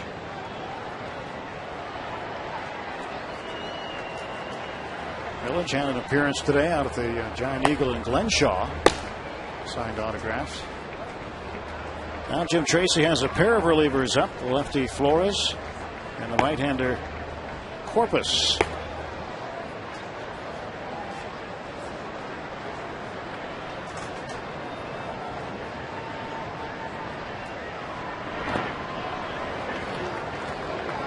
Two balls and a strike. Corpus, the reliever who's warming up, had gone by the name Manny Corpus for a long time until this season, when his mother picked up the telephone and called the Denver television broadcasters and said his name is Manuel, and they would prefer that he be referred to as Manuel on television. So he is now Manuel Corpus.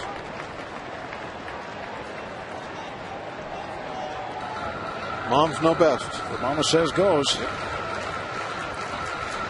That's why Ricky Henderson used to start every sentence with Mama says. Or Ricky says occasionally, but Mama says a lot.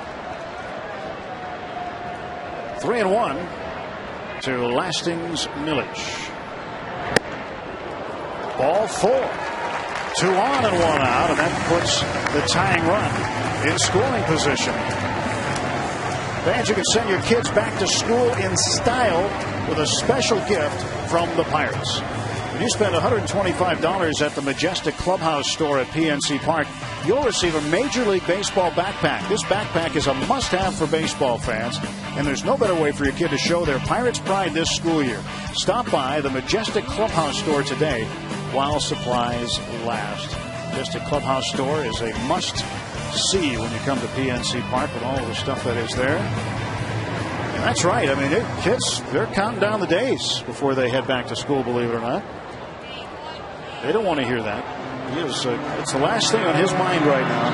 Going back to school. About another 2 weeks or so. First pitch is over 100 now. I think the control is starting to leave him. Leadoff walk. Was that last inning? Leadoff walk? And let off walking Snyder, who's hitting right now. 2 walks now to put himself in trouble. Just 1 out. I think he's in danger of trying to just throw the ball right down the middle, and when he does that, Snyder can hit it hard somewhere. Just on the corner for a strike. He didn't put that one right down the middle, that's for sure. Garrett Jones at second base. Lastings Milledge at first. And Chris Snyder looking to run into one here. 0 for 1 with a walk tonight. 229 is his average on the season. His numbers from Arizona carry over because he was traded in the same league. Left-hander Will Ledesma is now up.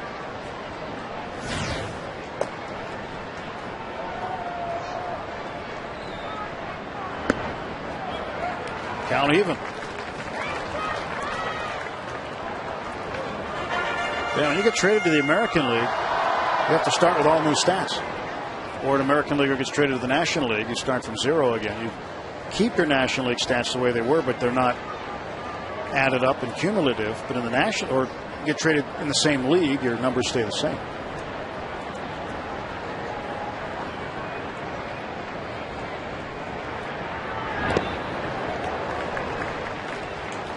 I have some real issues now that we have interleague play with the stats and how they're kept. It doesn't make any sense anymore. Unbelievable little nice play, keeping everybody where they're at.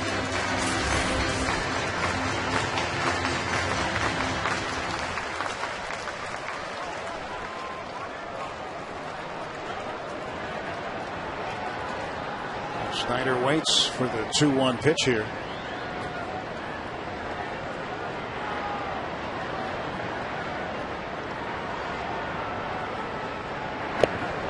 Again, it's low, 3-1, and De La Rosa looking over to the dugout off the first base side. That may be a sign. He was a pitch away from loading the bases. And here's the pitch I was talking about, where he's going to try and throw one right down the middle. He has to throw a strike. His control has left him as far as trying to hit a corner or anything. If he throws a corner pitch here, I believe it's an accident.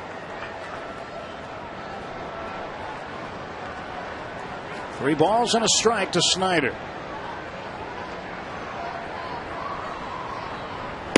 And he takes the strike, full count. That's pitch number 112, a season high. 118 pitches for De La Rosa. There it was, right down the middle, belt high, fastball. He just wanted a strike.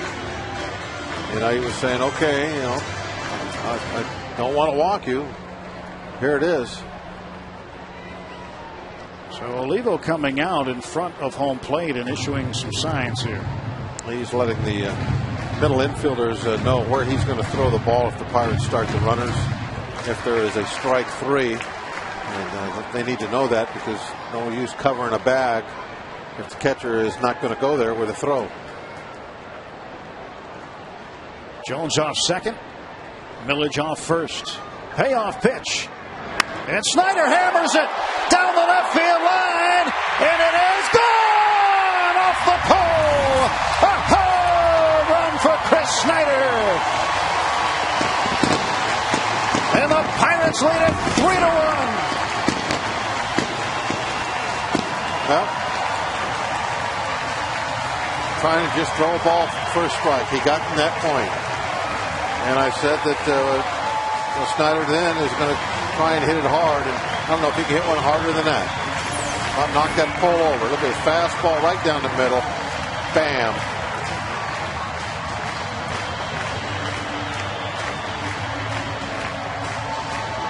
But you could see it. De La Rosa's control was gone. It was just a matter of time before he had to just say, heck with trying to make pitches. I can't do it. I just got to throw strikes.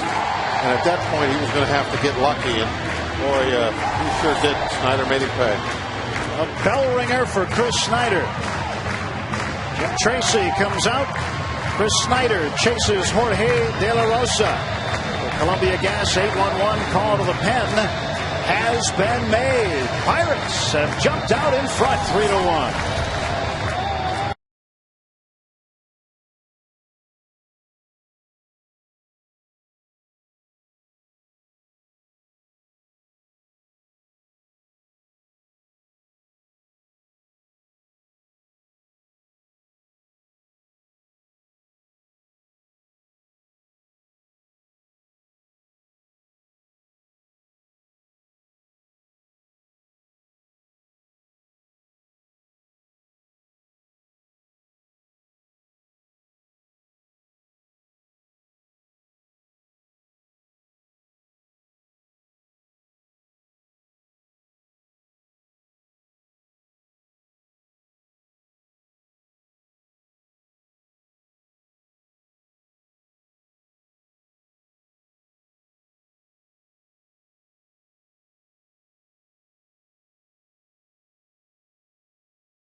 Ronnie Cedeno, 0-1 the count, 1 out. Chris Snyder just electrified this crowd of better than 30,000 with a 3-run home run.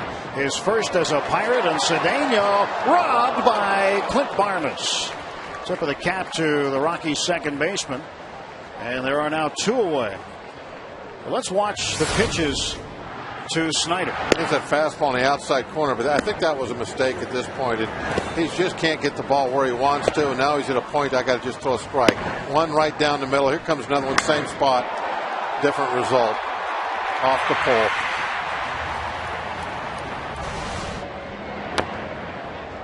So Ross Ollendorf, the way he is pitching tonight, it looks like 3 is a good number.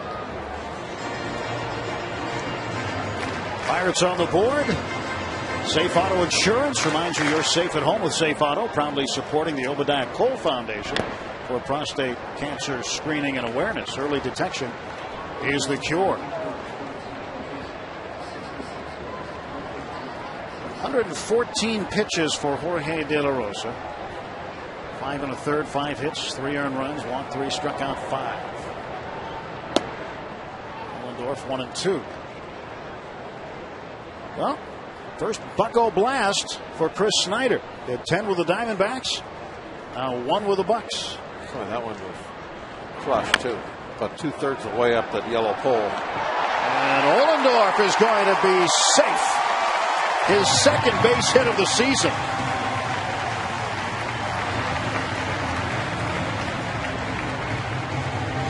Ole is aboard. They talk about distance on the home run by Snyder. Just getting word the estimated distance, 428 feet.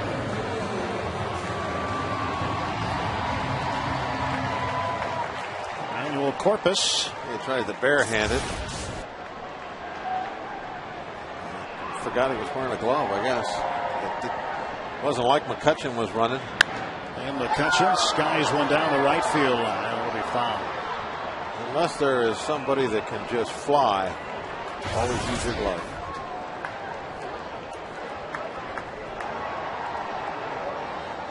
Oh for 3 tonight for Kutch.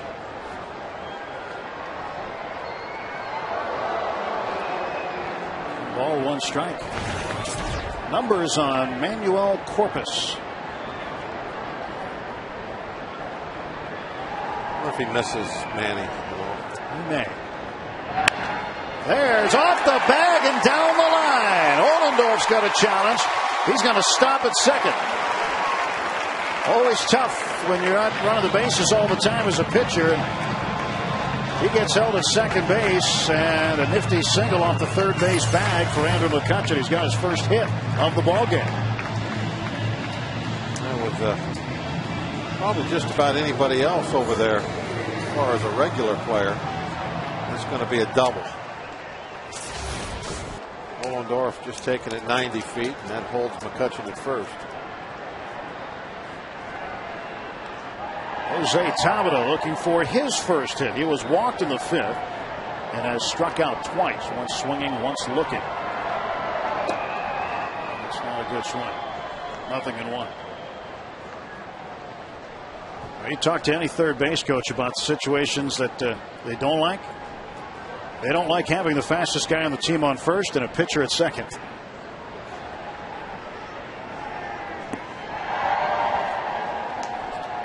Yeah, this like if a ball is hit very hard to an outfielder, even though they're fairly deep.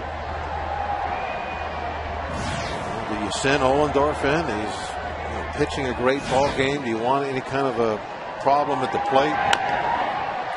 Chopper down toward 30, and Stewart's not going to play it. And Ohlendorf will have to hold as Tulowitzki was backing up. And now the base is full of Bucks again. A couple of choppers that they can't handle. Second time in the game, Neil Walker will come up with the bases full. And this was a time where you probably do want to go to that backhand, or excuse me, the barehand with a very fast runner going. Either that or let the ball go. No, it didn't matter. That was going to be fair. Beasley pointing right to the bag, saying, get back, get your foot on that bag, and stay right here. Jim Tracy is not going to let Manny Corpus face Neil Walker. They're going to turn him around, make him bat right-handed against the lefty Flores. Manuel. Well, he pitched like Manny. Columbia Gas 8-1-1 call to the pen has been made. Flores coming on for Colorado. Bucks by 2 runs.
He is the other left-hander in the Rockies bullpen, and Jim Tracy was not going to bring in Joe Beimel. The last time he brought in lefty Joe Beimel to face Neil Walker, Neil hit a home run. Neil very familiar with Beimel, having caught him when he was a Pirate. So now Neil will bat right-handed against Flores, a man he's never faced. Bases are loaded. Ross Ohlendorf, after his second hit of the year at third. Base hit for Andrew McCutchen. He's at second. Base hit for Jose Tabata. He is at first. Chris Snyder, a 3-run blast to give the Pirates their first runs and first lead of the game here in the 6th. About 3 weeks ago, there was a 100-point difference between what Walker was hitting against lefties and righties. He was hitting right-hand pitchers 100 points higher. And then I think it'd be kind of a no-brainer. But he's been bringing that average up, hitting right-handed. Swings and hits a ground ball foul down to third. Well, so I think we're going to have to watch him for a season or two to really get a feel for, is there really that big of a difference from one side of the plate to the other with Neil Walker? Well, against right-handers coming into the game tonight, a .311 average. Against lefties, .279. And with runners in scoring position, .362. He was hitting probably about .210, something in that range a couple of weeks ago. Up in the air to right. And Walker's going to strand 6 runners tonight. Bases left loaded, but the good news, Chris Snyder, his first home run as a Pirate, gives the Bucks a 3-1 lead heading to the 7th.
Innings.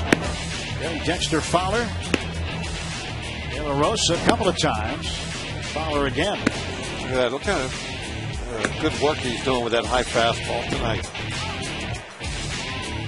They had 4 strikeouts on upstairs fastballs. 6 strikeouts total, 94 pitches. He will face Hopp, Stewart, and Olivo in the Rockies' half of the 7th inning. The more I watch Ross, the more and more I'm a believer of the location of his fastball is very, very important to his success. He mentioned that in an interview, I think on a FSN broadcast about a month ago after one of his better games, and he talked about the difference between a previous start that didn't go well, and he talked about being able to locate his fastball early on as far as throwing strikes to both sides of the plate and how important that was for him. And definitely think he knows what he is talking about. Long look in by Ross. 1-1 high and away, 2 balls and a strike. Brad Hoppe at the plate has 7 home runs. All 7 have been solo home runs. And maybe that's just a coincidence. Maybe it's a little unusual for a guy who's a non-leadoff hitter. Leadoff hitter Andrew McCutchen has 9 home runs, all solos. Sharply hit single to right field. And it gets past Millage. He misplays it to the wall and Hoppe into second base. Lastings Millage gets charged with an error. A base hit, and the error allows Hoppe to go to second base, and that's going to chase Ross Ohlendorf out of the game. It looked like Jones maybe just took his eye off it. It actually hit on the outside of the glove, outside of his thumb. Ohlendorf leads to a very nice hand. A well-deserved hand. A day before his 28th birthday, Ross Ohlendorf hoping his team can hang on for the win.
Up just 1 run to this point of the ball game on just 4 hits. And the new pitcher is left-hander Will Ledesma, who has been good and bad at times since his call up. This is his 6th time out there. One thing for sure we have seen is pretty good velocity on his fastball. In low to mid 90s.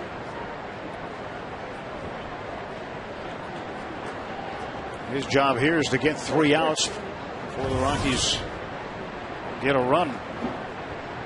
And Ian Stewart, 1 out of 2 tonight, had a double in the 2nd inning. Well, Stewart will be trying to pull this ball. They want to move Hoppe to third base if he can. Pirates will have to keep their infield back, and they could cut the lead in half with just that 1 run. That's the Rockies' goal at this point. Is they're not thinking about tying it up. I mean, they might be thinking about it, but their real goal this inning with the leadoff man at second base is to get him home and make it just a 1-run game going in those last 2 innings. Popped up back behind the plate. For Lastings Millage, that error that allowed Hoppe to get to second base after the base hit. His first in 156 games, dating back to the 18th of September of the 2008 season. Another few weeks, he'd have gone a full 2 seasons without making an error.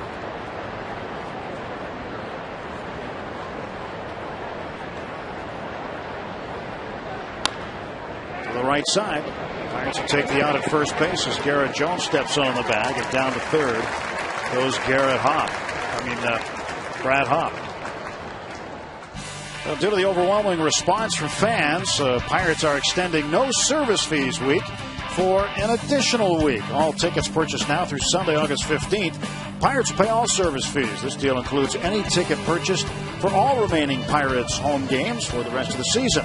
Don't miss out on great promotions, post-game concerts, fireworks, and more. For tickets, visit pirates.com/no fees. The pitching changes. Will Ledesma is out of the ball game. 8-1-1 call to the pen from Columbia Gas.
Top of the seventh, one out.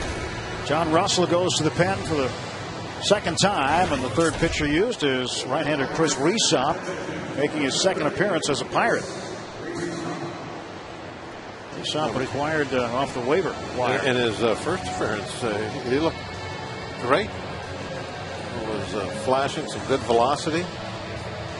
He appeared Thursday night and faced Olivo, Hopp, and Stewart. Got them all in order in the ninth inning, striking out Stewart. He got Olivo to fly out foul to Garrett Jones at first, and Hopp to pop up to left field. So he's faced three guys, and that's what we love to see now with Olivo, a little foul out to Jones. The Rockies with a runner at third. Leave Hopp down there.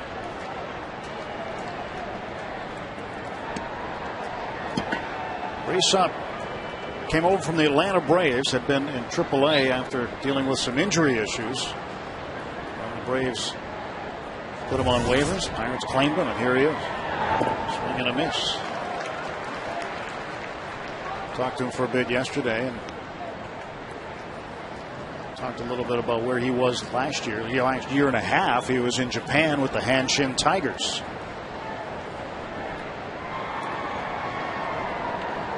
Was a nice experience, but not really for him as it was said and done. Pretty close, but a ball.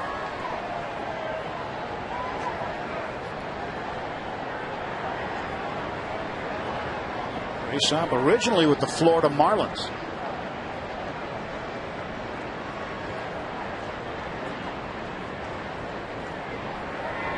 A 1-1 pitch to Miguel Olivo.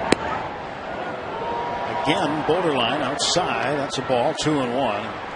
Sean Gallagher is up now.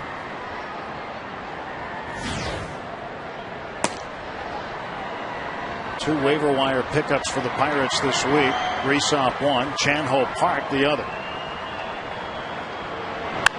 Ground ball to short. It's going to get the run in. Cedeno fires across. He gets Olivo. An RBI ground out for Olivo, scoring Hopp. It's now a one-run ball game at 3-2. That error costly here in the seventh by Lastings Millers. It cost that run. Kind of a successful inning though after the after the error. You know, you get your 2 outs. You look like you're going to get out of here and minimize the damage, but the successful ending also for the Rockies because they are able to make it a 1-run ball game by cashing in on that error. Rysop facing the second baseman, Clint Barmas, who takes a strike. Barmas has flied out twice tonight, once to left and once to center.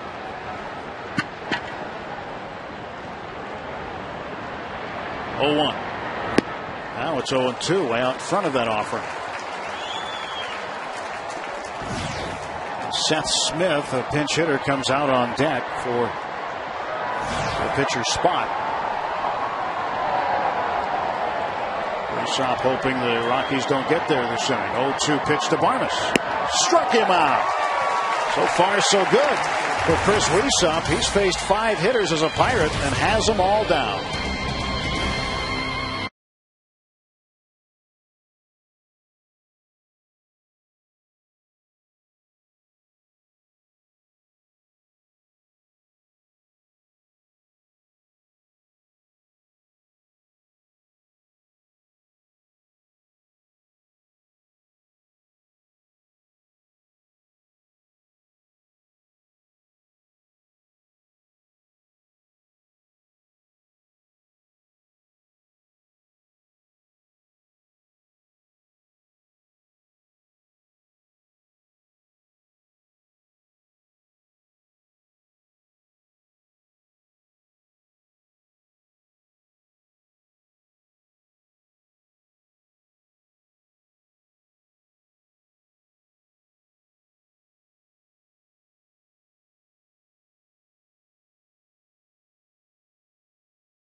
A-Rod hit by Lance Berkman, line drive, and BP didn't play today against Boston. JP Arancibia, homer to the first pitch of his major league career. He'd end up getting another homer later, and the Jays would beat the Rays 17-11. Carlos Delgado signed a minor league contract with Boston, and Torrey Hunter suspended 4 games and fined for his actions with umpire Ron Culpa. That's in case you missed it. Presented by Mazda. Flores remains on for the Rockies to start the bottom of the 7th inning. Pirates a 3-2 lead. 3-run home run by Chris Snyder. The difference. Garrett Jones was the first of those 3 runs to touch home plate when he walked in the 6th. Jones looking to light up this crowd on a big night. Sellout crowd, 38,147. Jones hammers one. Deep right center. Way back and gone. Home run. Garrett Jones. Homer number 16. Just what you asked for, wasn't it? Light up the crowd. A bomb. Another home run off a lefty, too, for Garrett Jones. He doesn't care.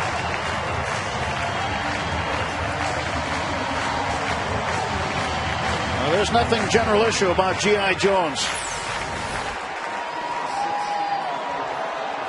Ball looked like it might have been away from him just a little bit, probably outside half. Able to get some extension, and Garrett and everyone else in the house knew that one was way out. The Rockies outfielders stopped moving. Dexter Fowler took a step and stopped. And they all knew in the outfield it was gone. 4-2. Pirates get that run right back that they gave up in the top of the 7th. Pedro Alvarez, line shot to the gap. That's going to go and get cut off on the warning track by Fowler, and that holds Alvarez to a long single. An excellent defensive play by Fowler. Second hit of the night by Alvarez. He's 2 out of 4. That's the second ball he's cut off like that in the alley tonight.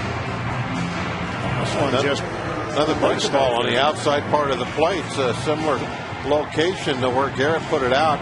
This pitch may be a little lower.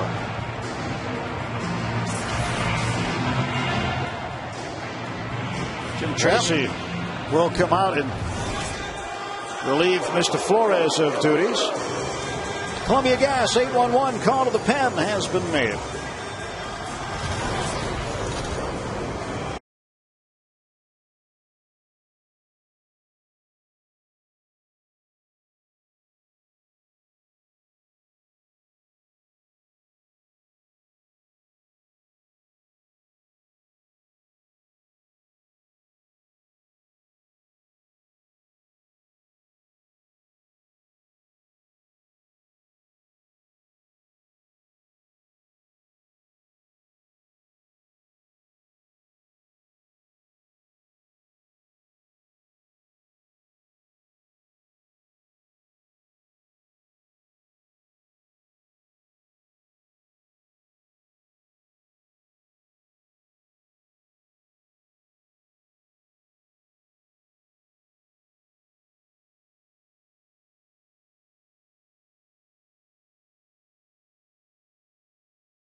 To the score.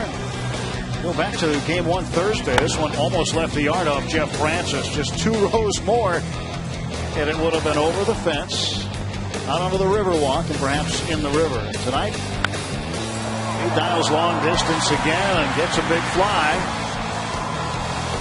Very well struck for Garrett Jones. Home run number 16. Gotta go. Just as deep. Jim Tracy brings in a right-hander, Rafael Betancourt, to face Lasting's Miller. Well, Lasting's not had a fun night, especially after making that error out in the outfield. He would love to get a big hit, contribute to this win on offense.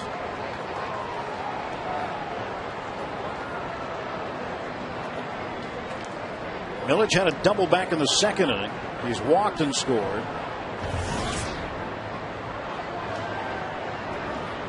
Betancourt's pitch fouled away. Millage has made a couple of mistakes in this game. Ran himself into an out in the 2nd inning. He was at second, and there was a ground ball hit to the shortstop, Tulowitzki, and it was well to Millage's right. And one of the rules of base running is you don't advance on that one. Less than 2 outs. Don't run yourself into the out, and he did. And then he made the error in right field on a ball hit by Brad Hopp. Turned a single into a 2-base situation. And he lifts this one into left center. Next to Fowler, who runs into that easily. Just kind of glides to the ball with those long legs. Tomorrow on Inside Pirates Baseball, get an inside look at the Buccos' brand new bullpen after the trading deadline. Plus, why muscle memory is crucial for a baseball player's success. Catch all this and more Inside Pirates Baseball tomorrow afternoon at 12:30 on FSN.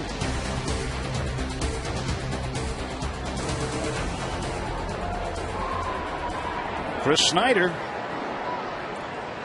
hit a 428-foot home run that clanged off the left field foul pole. Drove in 3.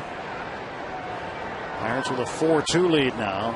Long ball's been a big factor. Alvarez gets back to first.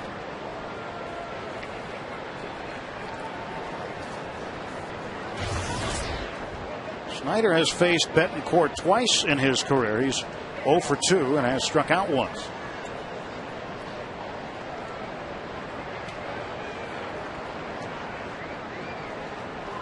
.233 the current average for Chris Snyder.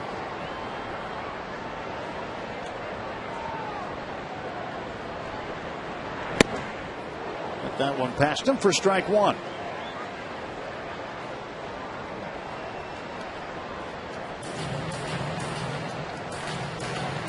Rafael Betancourt called upon by Jim Tracy. He is the fourth pitcher used by the Rockies tonight. The starter, Jorge De La Rosa, went 5 1/3. Gave up 3 earned runs on 5 hits. Pedro Alvarez off of first base. He has 2 hits tonight.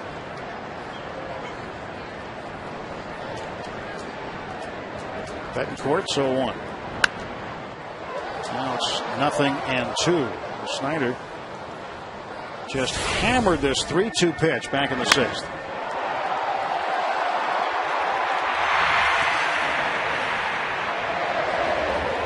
Well, it's been interesting to see if he could have hit that just a little further fair, so it made it around the pole. Where it would have hit on that rotunda, looked like it was going to make that third level. Would have been an impressive ball. It was impressive anyway, but well, it would have hit the rotunda, no doubt. One of the great things of this ballpark is you can really see how far the ball travels. There's not much to hit out there. Well, that ball was almost, well, probably would have been in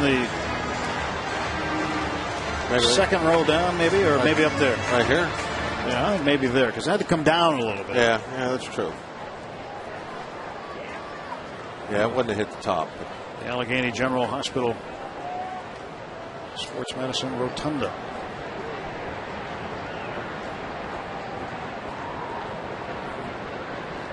Oh-2 pitch to Snyder. Wait, and the throw to first, and Alvarez is back. Rotunda's a busy place tonight. Yeah, you know when they're standing on all the walkways. Probably some standing room tickets, I'm sure, sold tonight. Wrapped around the rotunda tonight. That's a heck of a view from right there, too. Even though you're standing, that's a nice place to watch. Going to be a great place to watch the show after the game. Sky Blast 2 and George Thorogood in the Destroyers tonight. Strike 3. Snyder down on strikes. 2 men are out for the Pirates in the bottom half of the 7th. That'll bring up Ronnie Cedeno. Cedeno 1 for 3, singled in the 5th. And the Venezuelan Rafael Betancourt trying to get the 3rd out here. The Pirates trying to extend the inning. 38,147. 7th sellout of the year. 6th straight Saturday night sellout. Garrett Jones lit up the crowd with his solo home run to lead off this inning.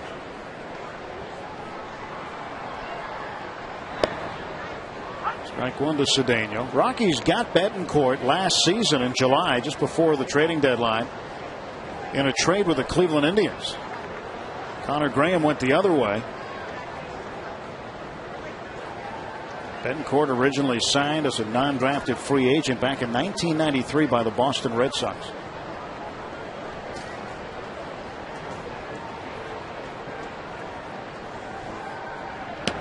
Nothing in 2 now to Cedeno. Going Young on deck. Certainly Betancourt and Cedeno are familiar with one another, both Venezuelans.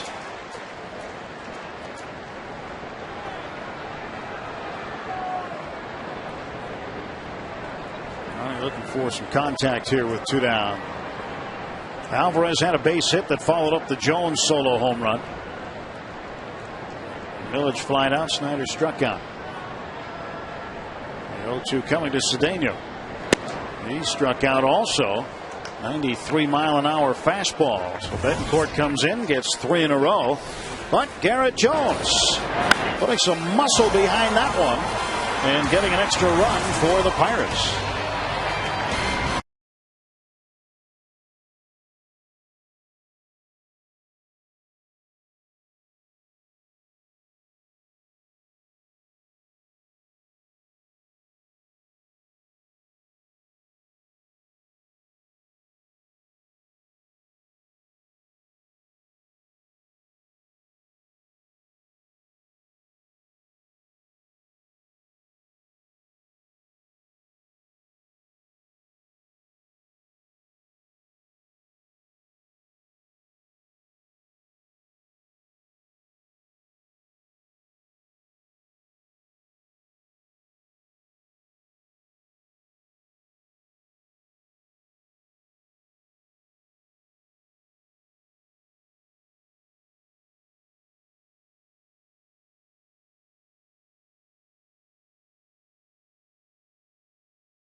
The box score in game for the Pirates. Everybody with a hit. Evan Meek hasn't had an at bat. He's just come on to pitch. Home runs by Garrett Jones and Chris Snyder. Snyder's the big blast in the 6th inning. A 3-run shot. With Bob Walk, I'm Tim Neverett. Glad you're along no matter where you're watching us tonight. And the 2010 All-Star Evan Meek facing the Rockies in the top of the 8th inning with a 2-run lead. Meek has had great numbers this year right from day one. Smith fouls that one off his foot. Ball at 1 strike. Smith started in left field in game 1 on Thursday night. Broke his bat. He'll go get a new piece of wood from the bat boy. And he's got a .231 average. A couple of home runs, 11 runs batted in. Meek's fastball's got a nice natural cutting motion that runs inside on lefties. Got in there and saw that bat. Not quite in half, but got a nice piece of it. Smith taking his time getting back up there, isn't he? He's in no hurry. I mean, there are rules that you have to have a second bat ready all the time for the bat boy to speed up the game. So if you break one, they'll just bring it over to you and jump back in. But Smith got his bat quickly. Bat boy did his job. He just took his time getting in the box, and he fouls it off again, and that hurts more. Oh boy! The trainer Keith Duggar out to see about the pinch hitter Seth Smith. Jim Tracy, the manager, right behind him. It's that cut fastball coming down and in. I believe that's what that pitch was.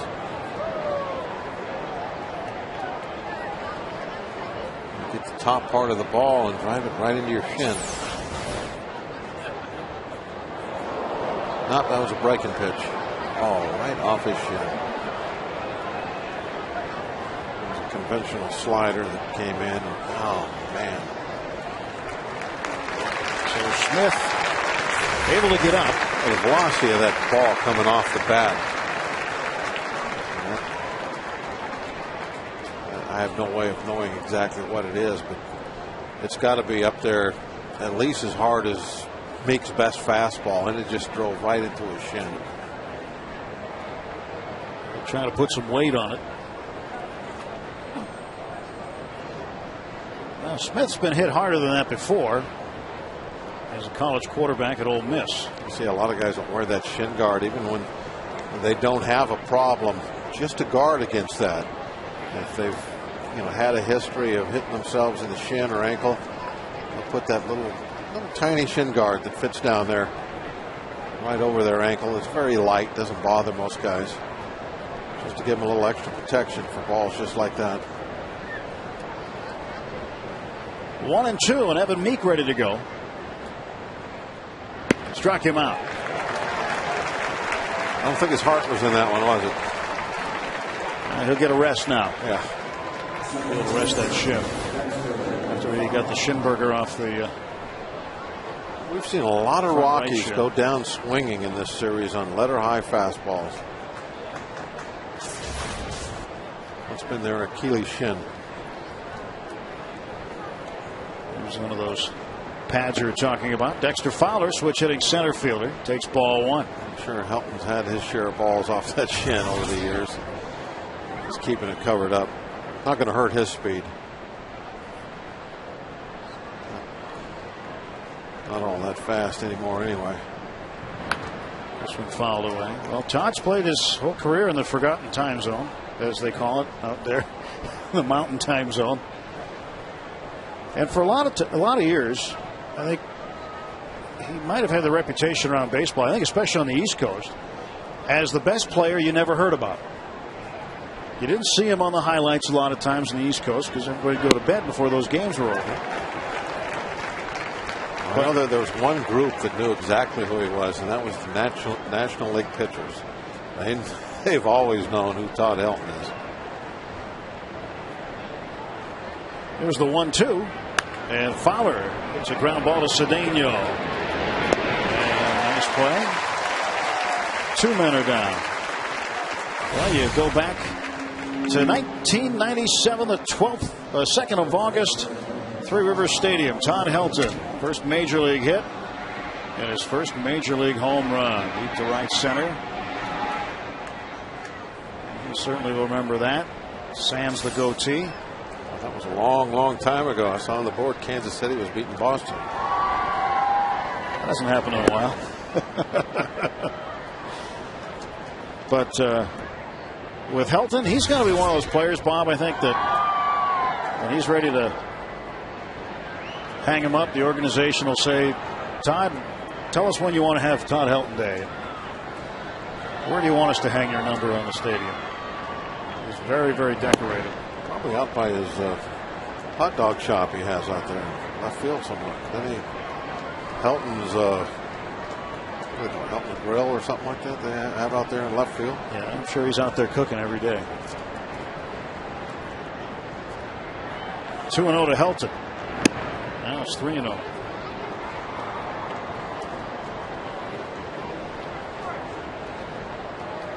Manny's barbecue looks like it's going pretty good here. I see smoke rising over the batter's eye. Yep. Manny Sanguillen's got his barbecue joint back there. Look at that. It is really smoking tonight.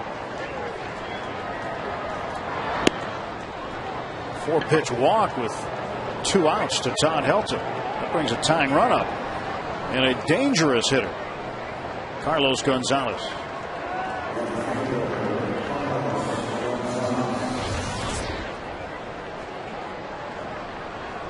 Evan Meek's got a tangle with Gonzalez, who has 2 hits tonight, a single and a triple. He scored a run. He's also flied to center. The Gypsies have just let us know it's the number 17 Burger Shack is what. That's what it is. We never look around the concourse around at these stadiums. I don't know. I don't. Well, I knew he had a food place out there. I couldn't remember the name of it.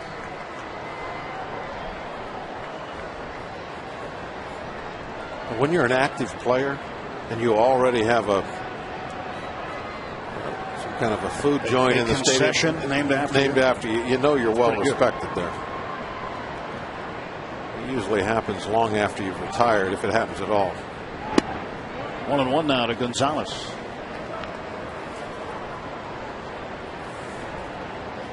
Big hunter, big fisherman. Big hunter. He'll not make any plans until he knows his team is not going anywhere in the postseason. Then it's usually off to Nebraska for some duck hunting.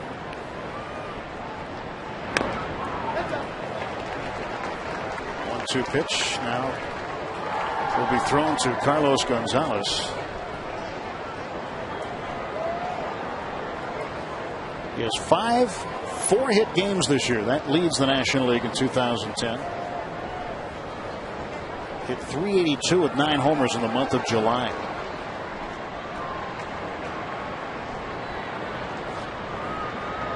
Beats 1-2. We'll have another. Gonzalez came into this series red hot, as he had his first career multi-home run game earlier in the week against San Francisco. That was on Wednesday in a day game. 6 home runs in his last 8+ games. Helton off of first, 2 outs. Here's the 1-2. Young fouled back. Hit that shin guard on his leg. He's the 5th major league player to have a walk-off home run and cycle in the same game. Last guy to do it, Dwight Evans, the old right fielder for the Boston Red Sox, on the 28th of June, 1984, against the Seattle Mariners. Cycle's rare, but to hit a walk-off homer and complete the cycle, only 5 guys have done it. Gonzalez gets it past Meek. Walker the short way to Cedeno, and the Rockies are done in the 8th. Meek holds them down. It's a 4-2 Pirate lead.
Packed house at PNC Park with Bob Walker. I'm Tim Neverett.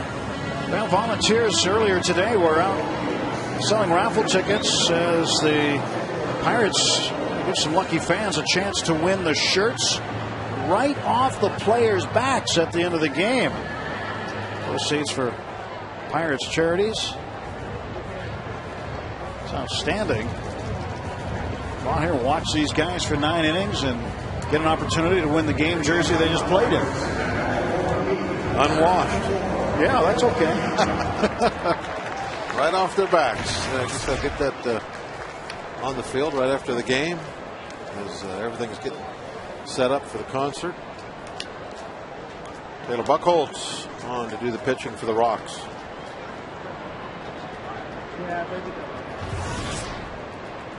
Delwyn Young will take ball 1.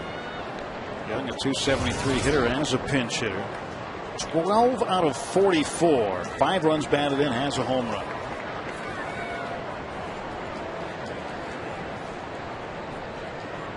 Buchholz delivers. And DY has his 13th pinch hit of the season.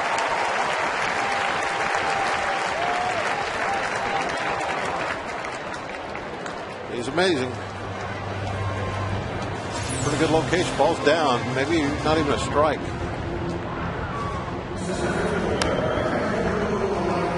Delwin Young is just a very good bench player. It's hard to find a starting spot for him night to night. He'd love to be an everyday player. He's been quoted as saying that, and he's said it a number of times, but he's a very important piece late in games off the Pirate bench.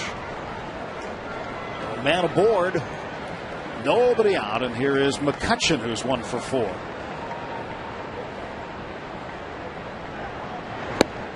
He'll take a strike.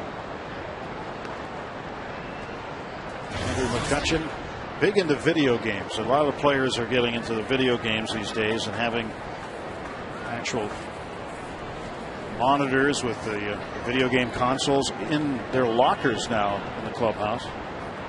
And they go online and they'll play each other. You could be sitting next to the guy or behind the guy in the clubhouse, and the lockers could be facing each other, the stalls, playing a game against each other online. Troy Tulowitzki backpedaling. He'll make the catch, and there's one away. Oh, don't touch that remote. The AGH Sports Medicine Pirates postgame shows coming up with extended highlights and expert analysis. Our team is ready to answer your questions about the Bucs and break down key plays from this game. The AGH Sports Medicine Pirates postgame is next on FSN.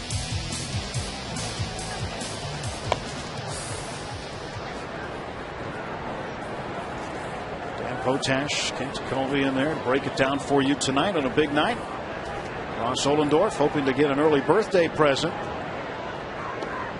His second win of the season, perhaps. He certainly deserves it. He did a fine job starting this ball game. When he has pitched well, you keep hoping that, okay, this is going to really get him on a roll like he did last year, the second half of the season. Well, maybe tonight.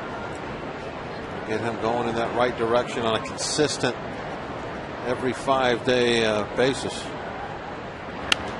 He certainly is capable of that. He showed us that last season.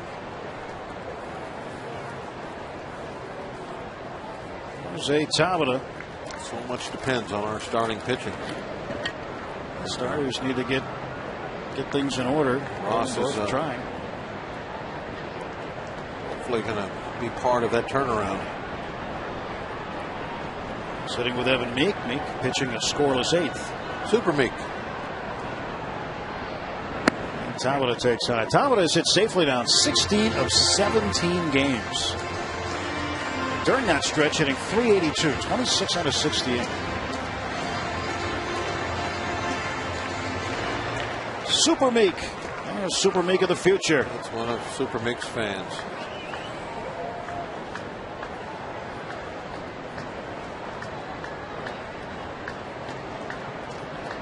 One ball, one strike.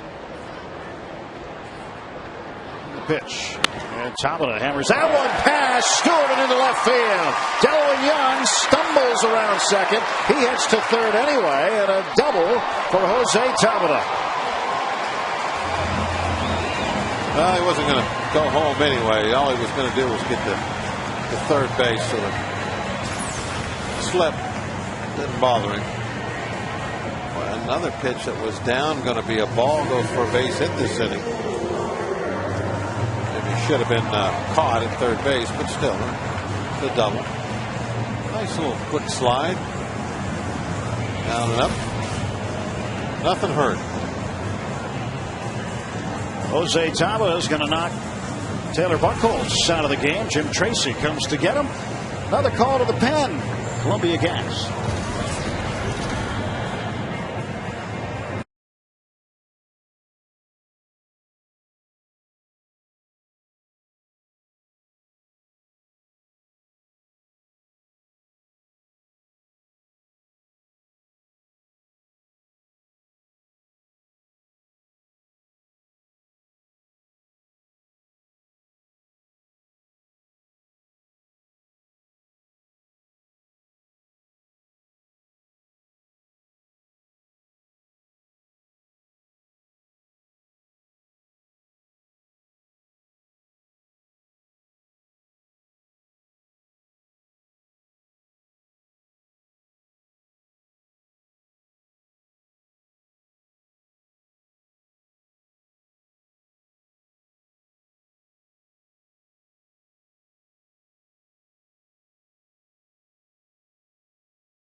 Walker coming to the plate. He's been to the plate twice with the bases loaded and made an out each time. And now he's going to face a guy he used to catch, Joe Beimel, the former Duquesne Duke.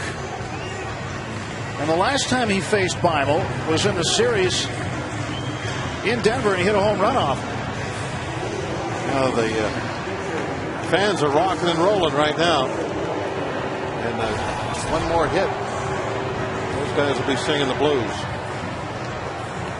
Beimel wearing number 97. That's the year of the birth of his child, so he honors that by wearing it on his uniform. And Beimel from St. Mary's, former Pirate out of Duquesne, was a star for the Dukes. And when Neil was a year out of high school and still catching, his first year in the Pirate system in the offseason, he would catch Beimel. He thought that gave him an advantage facing him before, and here with one out and 2 men in scoring position, he faces him again.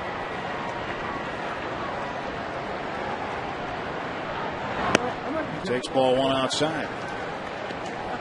And you see the trend that Jim Tracy has when it comes to Neil Walker. He continues to turn him around. He wants him to hit right-handed rather than left-handed. Try to play those odds. Right, Vegas? Yeah, we say hi. They're watching us there tonight. Big house on Paradise. It's outside. 2 balls and no strikes.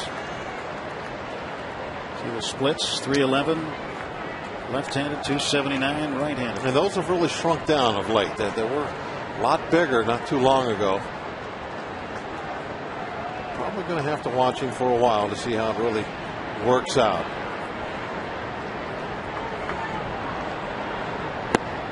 He's had an opportunity tonight to have a big RBI game and hasn't had one click for him. Now's the time.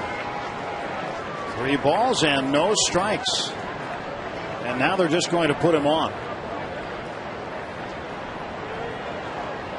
So Walker is walked. He becomes a walker down to first base. And this will bring up Garrett Jones. The left-on-left matchup, Beimel against Jones. And the last time Jones was at the plate in the 7th inning, it was hammer time. He launched it out of here for the 16th time this season. 412 feet. And that was also left on left. We have seen that doesn't really bother him. Every time he hits a home run off a lefty, I think back to that, and I mentioned it too, that day in Tampa in March when he took CC Sabathia out on a fastball on his hands. He was quick enough to get around to get the head of the ball. It was very impressive.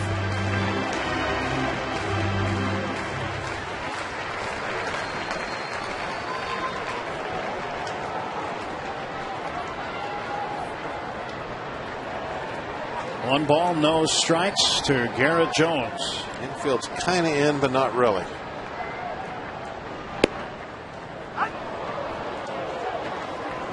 They're playing in.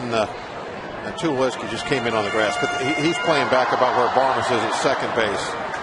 You know, same thing with the corner infielders. If a ball is hit sharply to them and they know they're going to get a double play, they'll go that route.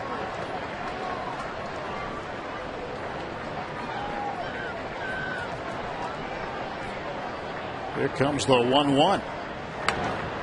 Popped up back of the plate. Jones 1 for 9 with the bases loaded this year with 5 runs batted in. Delwyn Young at third. Over at second base, good speed, Jose Tabata. And Neil Walker can run some too. He's at first. Base is full of butts. Bottom of the 8th, 1 out. And the cleanup man Garrett Jones at the plate.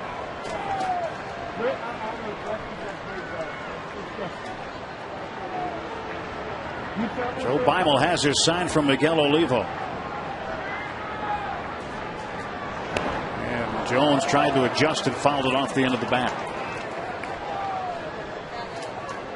It stays a ball and 2 strikes to Garrett Jones out of Tinley Park, Illinois.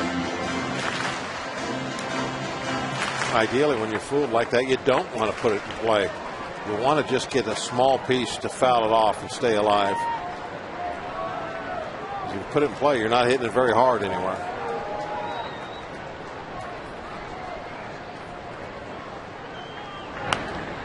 Jones again fouls it away. Another breaking pitch from Beimel. That was one that Beimel probably would like to have had back. That one hung a little bit. Jones had a much better swing at it.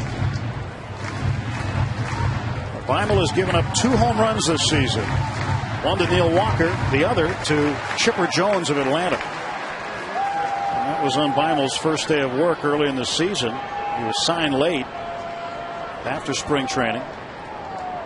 Came to the Rockies in mid-April.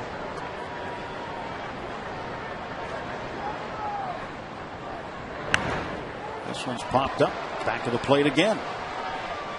Jones fighting off Joe Beimel here.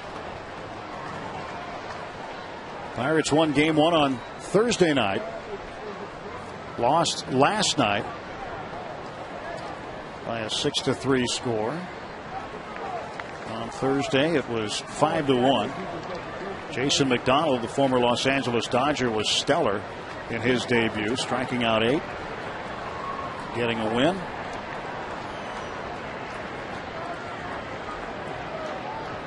One-two. And he struck him out. Ball gets away. Here comes Delwyn Young to score. In the Photog's booth, pit, whatever you want to call it, so no chance to make any kind of a play on Young as he came home. Not sure what that hit. It had to be a shin guard to bounce like that. The Pirates catch a break on this one. Jones strikes out, and he is out. He went down to first base just in case. First base was occupied. Oh, right off the knee. Yep, right off the shin guard. Salvador down to third. Walker over to second base. Still 2 men in scoring position for Pedro Alvarez. 2 base hits tonight for Pedro. And Beimel deals low and away for ball 1. 1 ball and no strikes.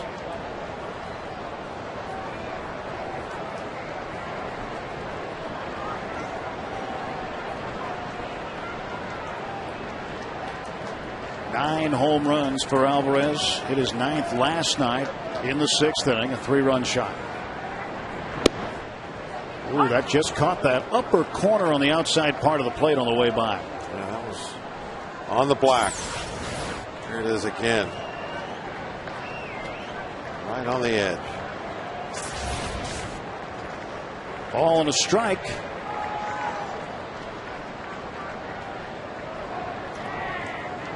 Runners lead from second and third. And a 1-1. In the dirt. 2 balls and a strike. Tomorrow, the final game of this 4-game set.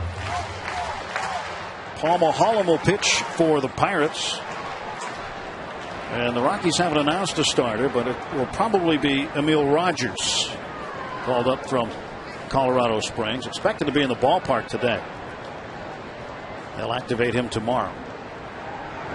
Alvarez hammers it deep right center field. Ball going back, and it is caught on the track by Brad Hopp. Alvarez gave it a ride. The Pirates do manage to get 1 run on 2 hits. We'll go to the 9th. It's 5-2 Pirates.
Tigers. Toyota moving forward tomorrow afternoon on a Kids Day Sunday. Airtime 1 o'clock here on FSN. And then an off day Monday, Tuesday, Wednesday, Thursday on the West Coast, Southern California, against the National League Western Division leading San Diego Padres. 9:30, 9:30, and 6 o'clock. Coverage begins with the Trip Total Media Pirates pregame show right here on FSN, bringing the game to you. And on to try to get his second save of the year is right-hander Joel Hanrahan.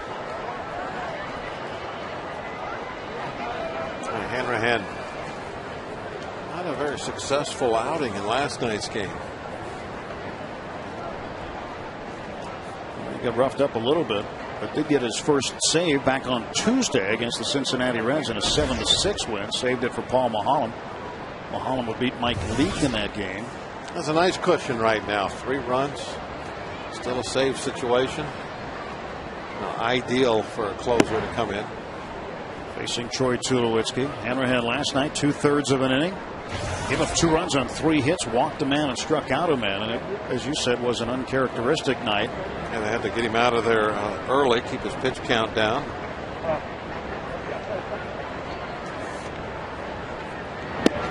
Hanrahan gets a strike on the corner.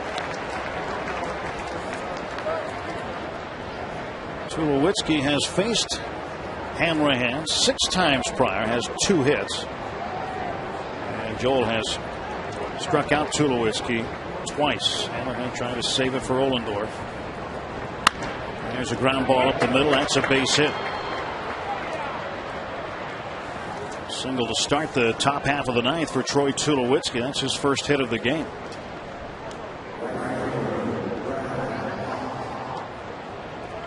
Brad Hopp will be the hitter.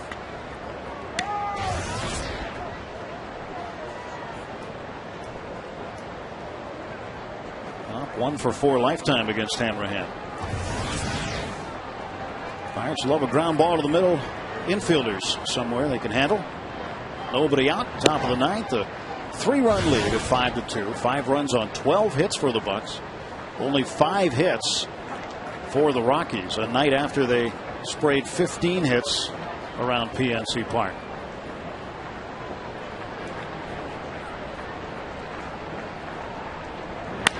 Up to right center, a base hit. Might be more. Tulowitzki is going to head for third base. Hopp will hold it first.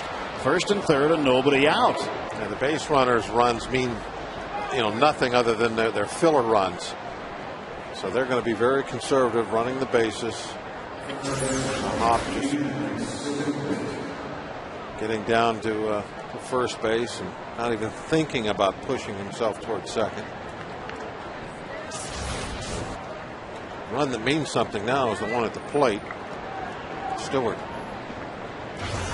Ian Stewart representing the tying run. Pirates trying to hang on here and take home a victory in the 9th. Pitch low. Ball 1.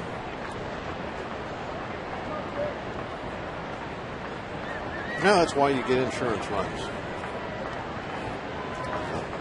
Single run in the 7th and the 8th. 2 single runs. Looming large right now. And he hammers it deep right center, and the ball game is tied. Ian Stewart ties the game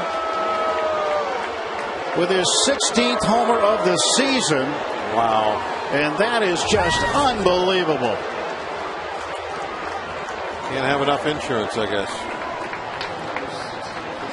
Tulowitzki a single, Hopp a single, and Hanrahan gives up the home run, and the win gone for Ross Ohlendorf. He'll get a no decision out of this. Well, Ohlendorf pitched so well. That's a shame. It's so difficult for him to get wins this year. It's always something. When he pitches well, we don't score. When he doesn't pitch well, that's when we get the runs. And now tonight, we get runs. He pitches well. And the bullpen lets him down in the 9th.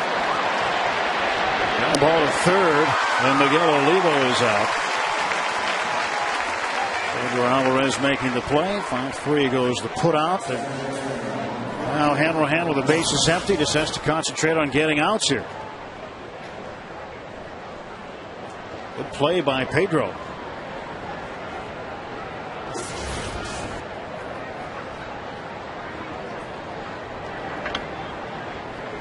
Hanrahan going into a bit of a slump here the last two nights.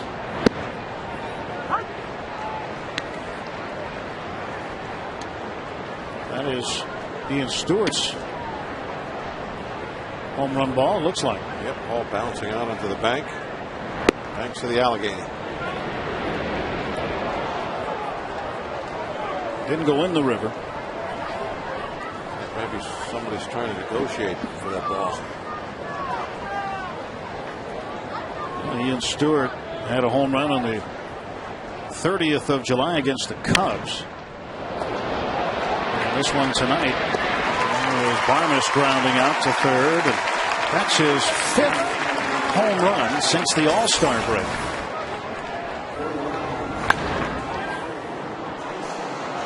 There wasn't much question that it was going to be out of here, that's for sure. Ball hit on the river walk and bounced down into the fescue.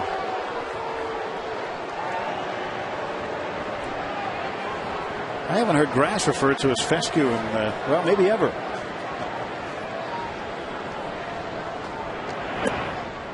Jason Giambi is the pinch hitter. Giambi and his brother Jeremy make their off-season home in Las Vegas.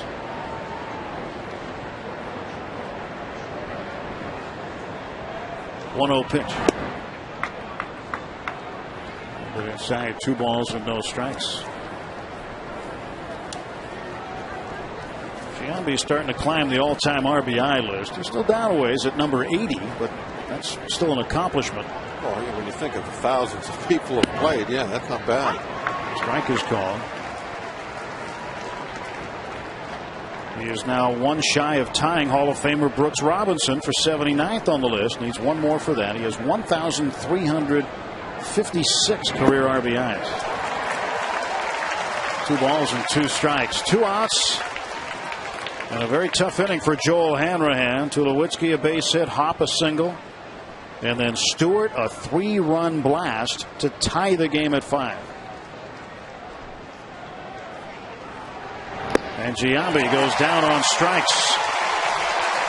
So 5-5, brand new ball game. Pirates trying to win it in the bottom of the 9th when we come back.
In the top half of the 9th inning tonight.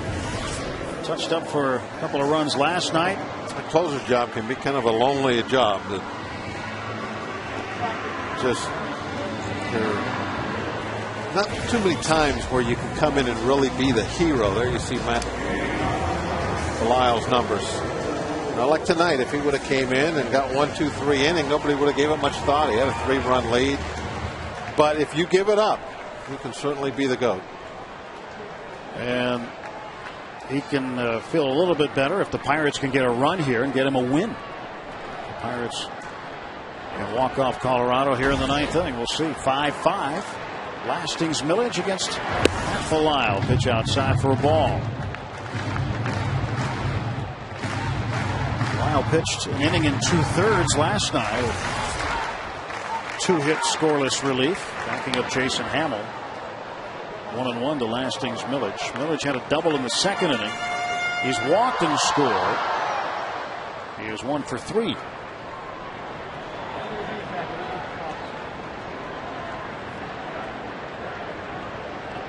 Belisle's 1-1. And Millage, a roller toward Tulowitzki. Rocky's shortstop throws him out, 1 away. Chris Snyder coming to the plate now in the 6th inning. He did this. Estimated at 428 feet high off the left field foul pole. A 3-run shot that gave the Pirates their first lead of the ball game at 3-1 at the time. Yeah, we need it again.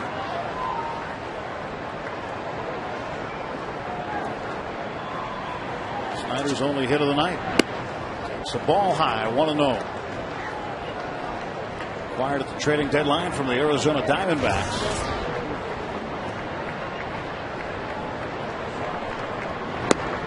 That is inside, ball 2.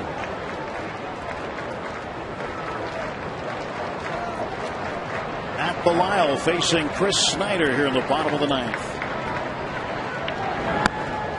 3-0. Might have to be out there for a little while tonight. It's an awfully empty bullpen on the Rocky side. Too many bodies out there right now left. Down to Betancourt, Corpus, Flores, Beimel. 4-pitch walk, and the winning run is aboard in the 9th.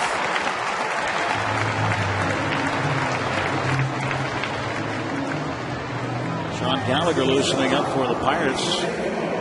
Pinch runner, looks like. And it's going to be Argenis Diaz. Argenis Diaz, a very quick runner. So with Ryan Domet back off the disabled list, if the game is extended, he'll go in and catch the rest of the way. So Argenis Diaz, the backup shortstop, called up right after the trading deadline when the Pirates made some moves, moving backup infielder Bobby Crosby over to Arizona. They needed somebody to back up Cedeno, so here is Argenis Diaz. Well, Diaz has a big lead. He can really run. Belisle stretch. And Diaz gets a decent secondary lead and a pitch in the dirt for ball 1. How was that not to the backstop? That was just a little luck. And I guess a little skill there by Olivo, but to catch a fastball like that backhanded in the dirt, you got to have a little good fortune to make this play with that catcher's glove. And Cedeno at the plate. Ryan Domet is out on deck. He'll pinch hit and then stay in as the catcher if they need to advance. Pirates hoping not. 5-5 the score. 1 out, bottom of the 9th. Throw over to first base. Diving back is Diaz.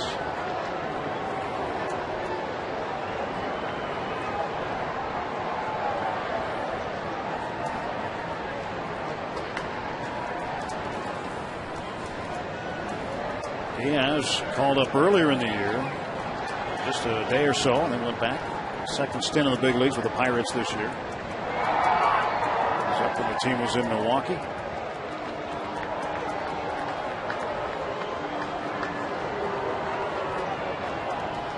Diaz got his major league hit, got his first hit in St. Louis on the last road trip. That was on Sunday, hit off Mitchell Barnes.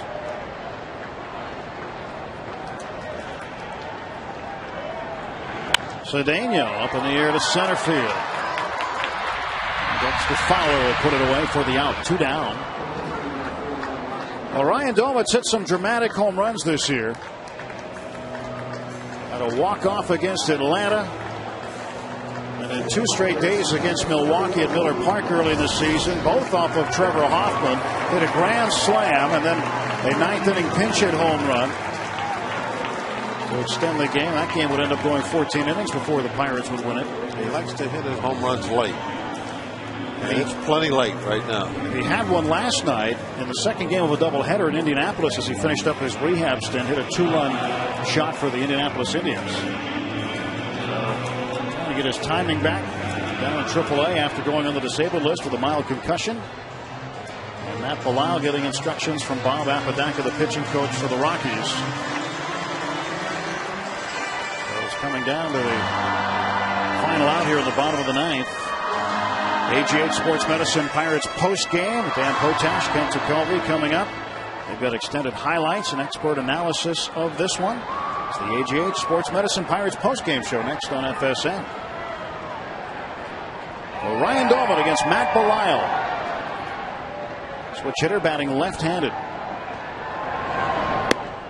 Looks at one high.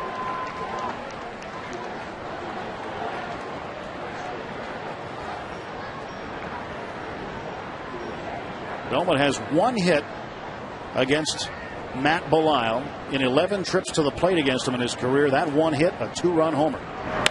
And this one a ground ball to the right side. Barnes throws him out, and we're going to extra innings. On to the 10th at PNC Park when we come back.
Wild side.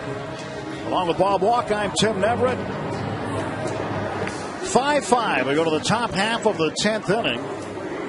Sean Gallagher came over from the San Diego Padres this year. Also has been with the Cubs and the Oakland Athletics.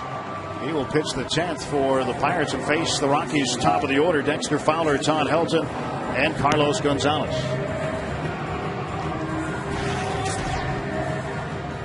Gallagher's numbers for the entire year. That's what he has done with everybody. 25 appearances total. Both teams are going to start with the top of the lineup as we go into extra innings. Fowler is going to lead off here in the 10th. When we get to the bottom of the inning, it'll be McCutchen leading off for the Bucks. Like a brand new ball game. It's like a sudden death type of ball game now. You don't know if we're going to play 1 inning or 2 or 3.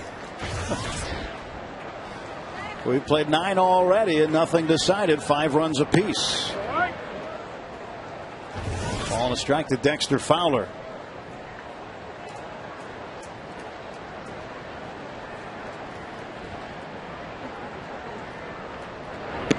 He'll take a strike there. 1-2. Waldorf really had Fowler's number earlier in this ball game. Very important to keep his speed off the base.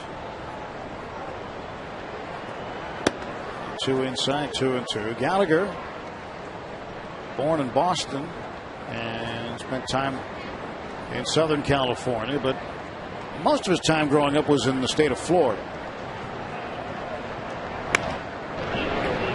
Ball to second, tough play for Walker, and he will not get him.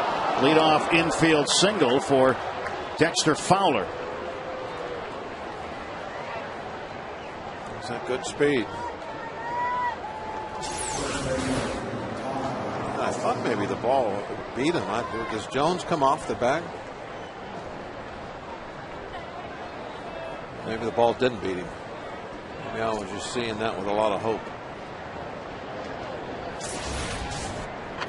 I don't know if Jones came off the bag. Doesn't make much difference really now. It's the way that he runs. Helton takes a strike. Helton is a good double play candidate. He doesn't run extremely well.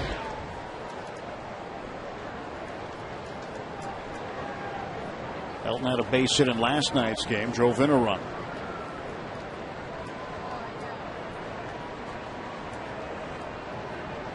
Back to first goes Fowler. If you're Jim Tracy, you're thinking about running Fowler here? They're probably going to just try and keep that hole open for Helton. Hope he can pull a ball through there, go first and third. It depends on Gallagher's times. Pirates were thinking that in the pitch out. Guess I could get the stopwatch out. I mean, they're timing Gallagher right now. If they think that Fowler can beat him, then they'll give him the go ahead. Depends on how fast Gallagher is getting the ball to Doman.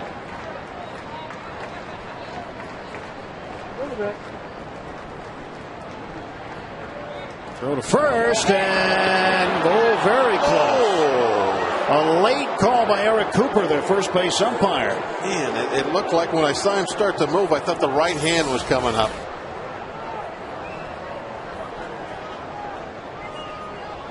Wow. Very close play. Very close play. Safe, though. Just barely got back. Well, maybe he is running. Got back that late.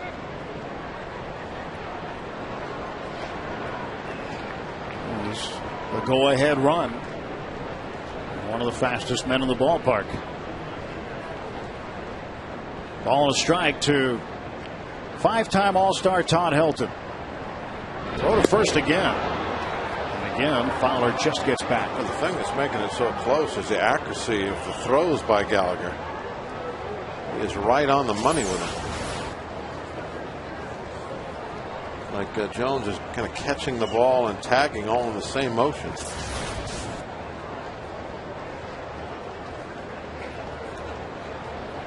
Nobody out, top of the 10th, a 5-5 ball game. Ian Stewart, a 3-run homer in the top of the 9th, tied it.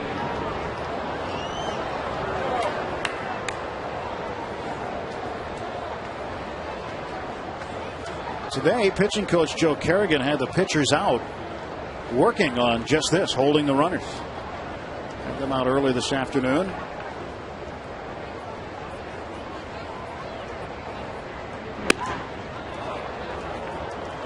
He was quick getting the ball home that time.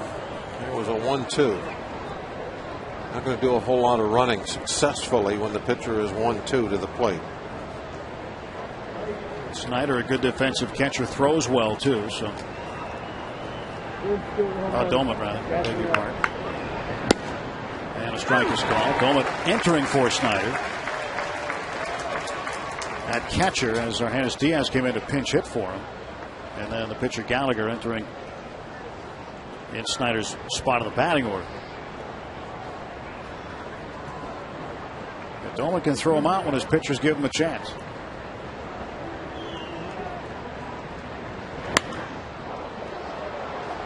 Long foul ball.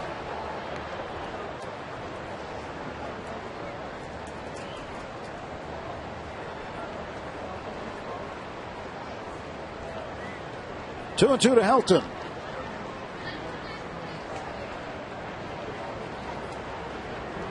That's the guy the Pirates need to prevent from scoring.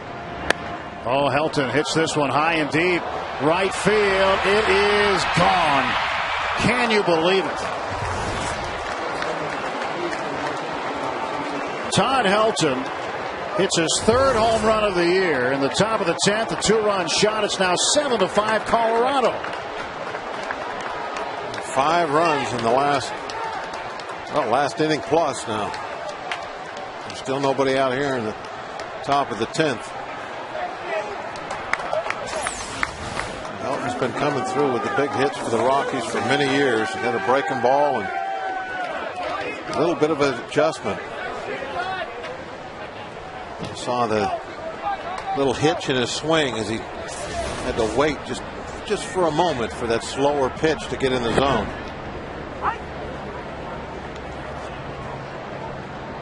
Now Carlos Gonzalez at the plate, nobody out. Boy, the hill that the Pirates need to climb is much higher.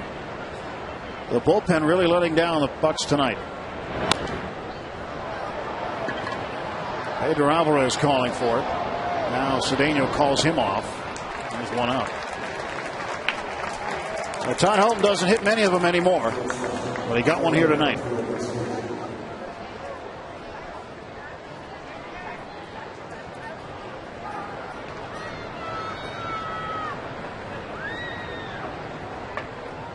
And last year in Denver, he had a walk-off home run against the Pirates in one of the games there.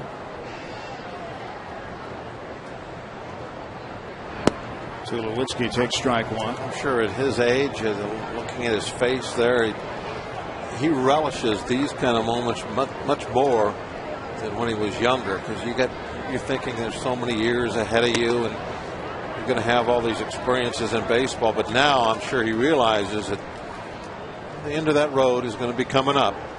Not going to be a lot of times where he can hit possible game-winning home runs in extra innings. This one's still far from over. Helton, for a long time now, has been the face of the Colorado franchise. In my own experience, I know those last few years, you start to enjoy things much better, the special moments of the game. When you're younger, I guess it's kind of like, in all aspects of life. When you're younger, you have a tendency to take a few things for granted. When you get to be a veteran, someday it's going to all come to an end. Things like that are a little more special to you. You can see the joy on his face when he was in there taking those gloves off. So Kerrigan will come out and visit Gallagher. Well, when Helton was hitting 30 home runs a year for the Rockies, contract time came and they gave him the keys to the candy store. He makes roughly more than $16 million a year, and he's got a no trade clause. And there have been some that have said that he had for a while, of course unintentionally, hamstrung the franchise because he was taking up most of their payroll. But he's still making better than $16 million a year, and they've tried to trade him a couple of times, and he would say no. Likes to hunt and fish. Likes to stay in Colorado, and probably has some nice shotguns for $16 million a year. Bet he's got a couple. He likes that duck hunting. So. My guess is he's got whatever he wants. Yeah.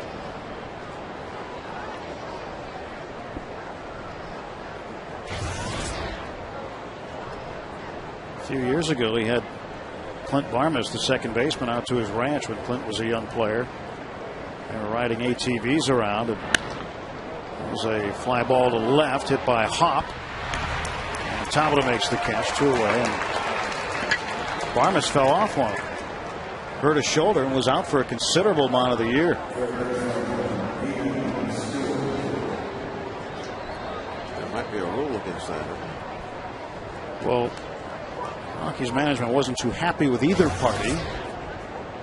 I know that there was a Braves outfielder that broke his leg riding a dirt bike one year, and they nullified his contract. Ron Gant, that's who that was. Pitch in the dirt, blocked by Doman. And first base umpire Eric Cooper's coming in and saying something. He's saying that they've hit him, or I'm not sure, but he's telling a balk, maybe. Is that a balk? Must have called a balk. He's telling Tulowitzki to go down to second base. Gallagher not stop. That's the only thing I can think of. whatever it is, I refuse to get the rule book out. I've had to do that a few times. Fairly quick.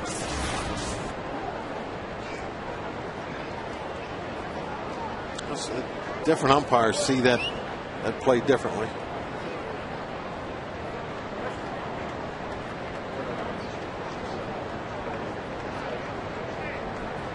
Oh, wait a minute. It wasn't a balk.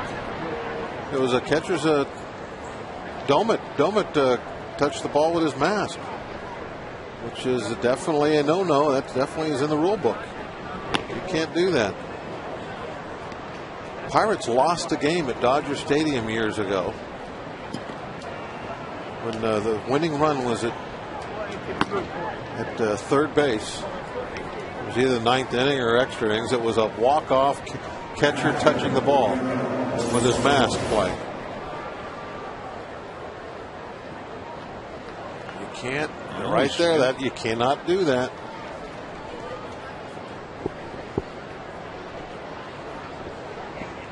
The only thing you can do to stop that ball is you can reach down with your glove. That's the only piece of equipment you can use.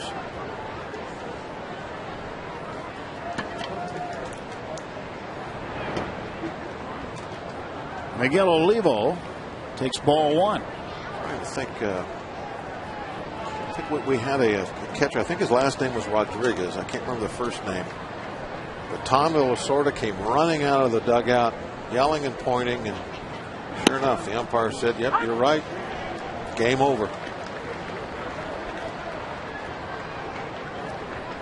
Eric Cooper got the call right.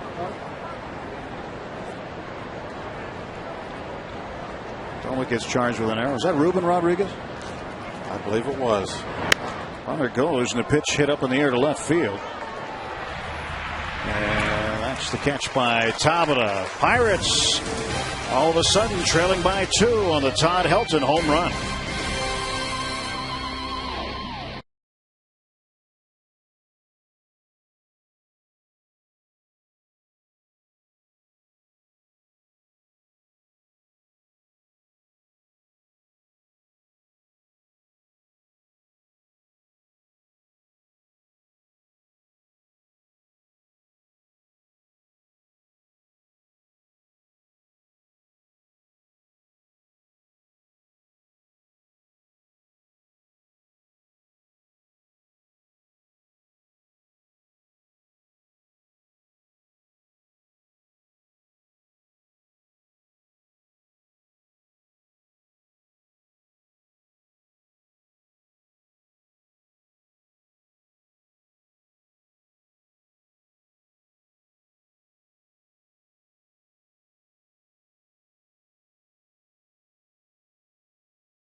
Link's Beef Jerky. Feed your wild side.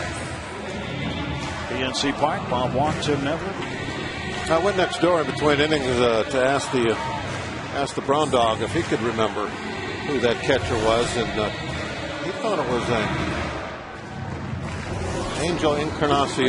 I just remember it was a young Latin catcher. Both those guys, played for us about that same time, Ruben Rodriguez, but it was one of them that reached down with his mask. And that was the end of the ball game right there. As soon as he touched the ball, game was over. The right fielder for the Rockies, Ryan Spilborghs. As Houston Street has come on. He'll face the top of the Pirates order. Andrew McCutchen, Jose Tabata, Neil Walker. Well, if a play like that occurs, typically you're going to remember it. But if it occurs to end the ball game and you lose, you'll never forget. That's only the second time that I can recall I saw it called. The first time was in L.A. where it ended the ball game, and then tonight. And it's called defensive interference, and it results in an error on the catcher. McCutchen takes strike one from Houston Street. 7-5 Rockies. Pirates had a 5-3 lead. 5-2 lead, beg your pardon, going to the top of the ninth inning. McCutchen fouls it back. Troy Tulowitzki and Brad Hopp had back-to-back singles, and the big blow off Joel Hanrahan. Ian Stewart, his 5th home run since the All-Star break. It was a 3-run bomb deep to right center. That tied it. And then after Dexter Fowler reached on an infield single in the top of the 10th, Todd Helton hit a 2-run shot over the Clemente wall. McCutchen hangs in there, nothing in 2. By the way, I said Angel Encarnacion. It was Angela Encarnacion. Mom just called. Really?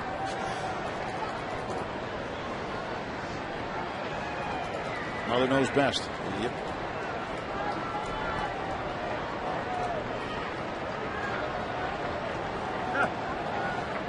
McCutchen with 1 hit tonight, 4 trips. 1 hit, 5 trips, beg your pardon. 6th time up as we're here in the bottom of the 10th inning. And McCutchen hits one well.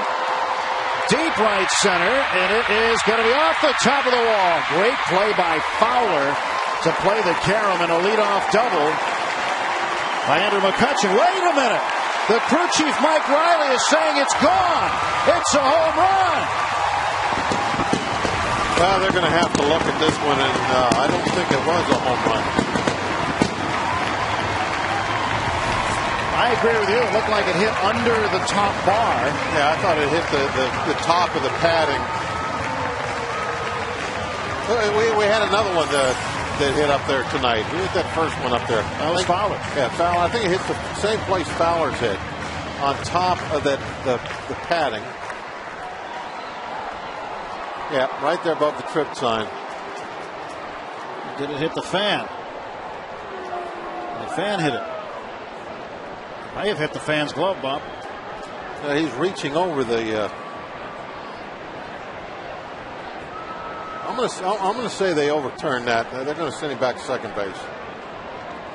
Well, right away, McCutchen pointed out to center field, and I thought he was acknowledging the great play by Fowler on the carom off the wall, but I think he was saying, hey, I think that's gone. And Mike Riley, the crew chief, agreed, and now he'll lead the contingent into, look, 2nd straight night. It does. We're going to get a replay. It does touch the fan's glove, but I think the fan is reaching over the fence. I think they're going to overturn it. Those are the home run replay review rules. See if we have a different view of the ball.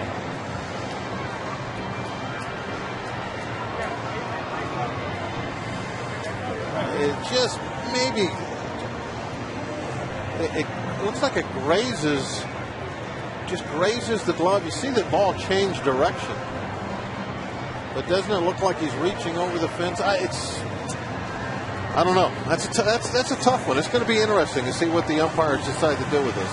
It definitely hits this guy's glove, but now is his glove over the fence, or is the ball hit his glove on the other side of the fence?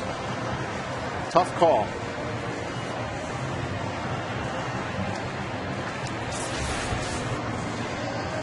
He's calling it in himself.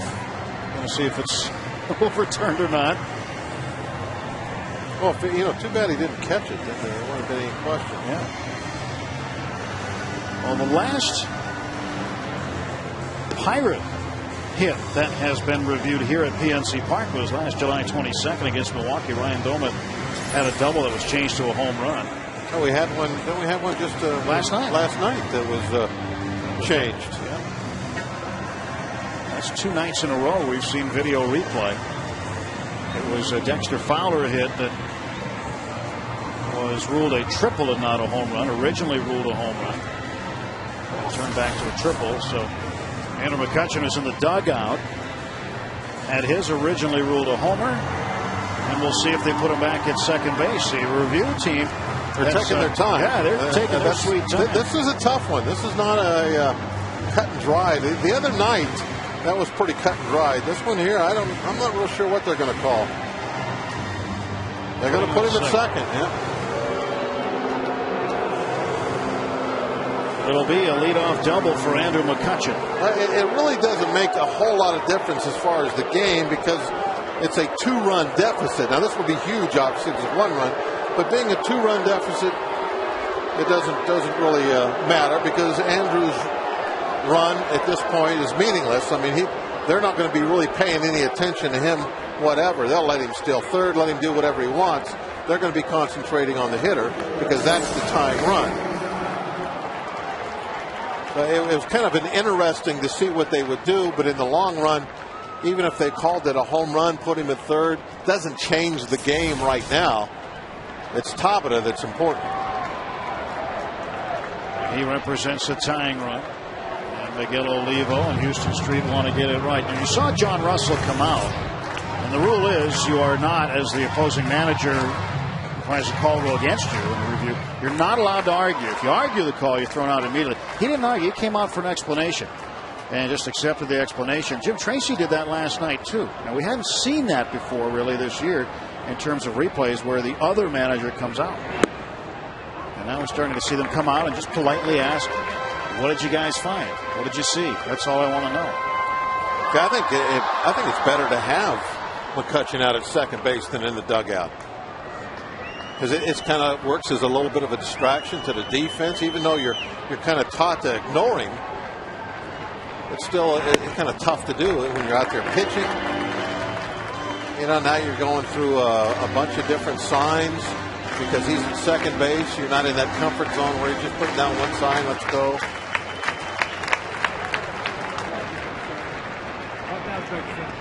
And like I said, it doesn't make any difference. So whether it's 7-6, he's in the dugout, or 7-5, he's out on second base right now. This is the last inning. 2-0's a strike, 2-1. Scoring 1 run does you no good. Game's over. Now Tabata has done well with runners in scoring position. His last 16 at bats with guys in scoring position, he has 8 hits. McCutchen at second. 2-1. He took a big rip at that one. Tabata was trying to tie it. He needs to be thinking with 2 strikes, kind of cut down and just get himself on base.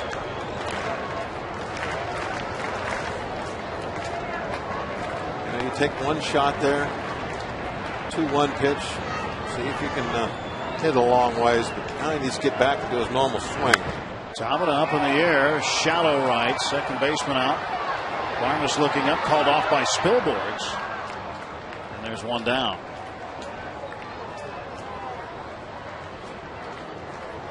I'll bring up Neil Walker.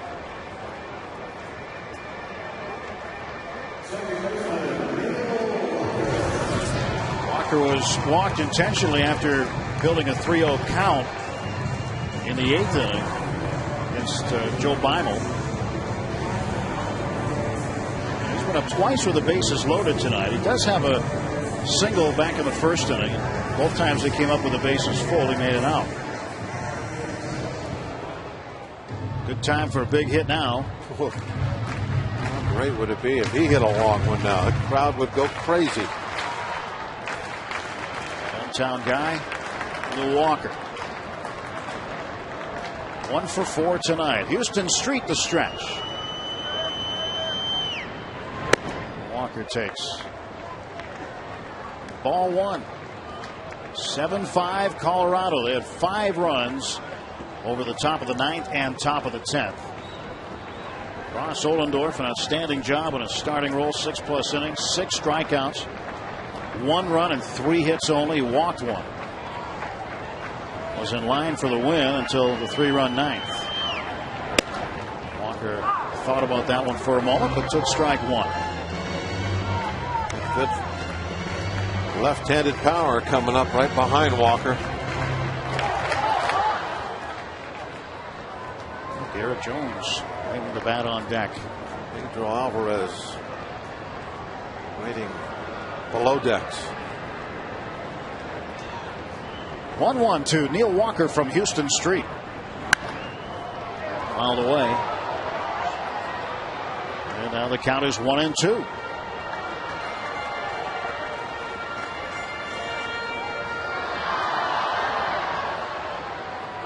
Pirates have won 3 of the 5 games against the Rockies so far this season. 2 out in Colorado, 1 so far here, trying to come back here in the bottom of the 10th tonight.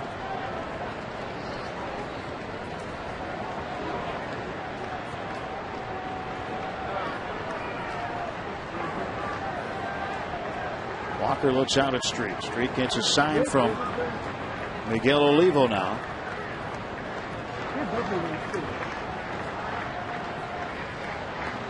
And Walker strikes out.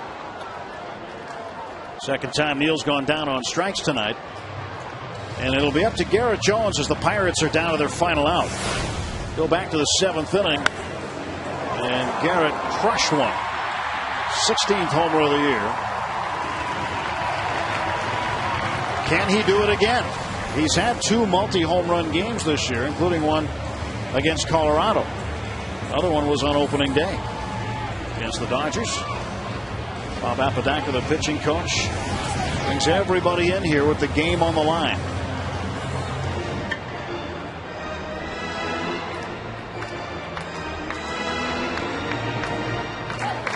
Houston Street looking for his 8th save.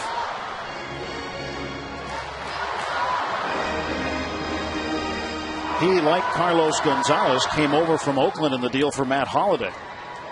That was a 2-pronged deal that Colorado probably got the better end of.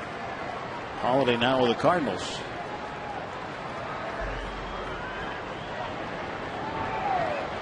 So it'll be up to Garrett Jones here with 2 down at the bottom of the 10th. And a strike.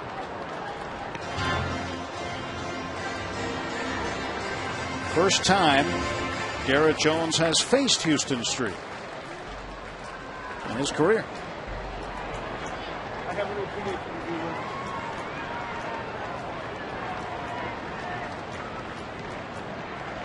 McCutcheon has his lead from second base. The leadoff double off the right center field wall. And Jones takes outside. 1 ball and 1 strike.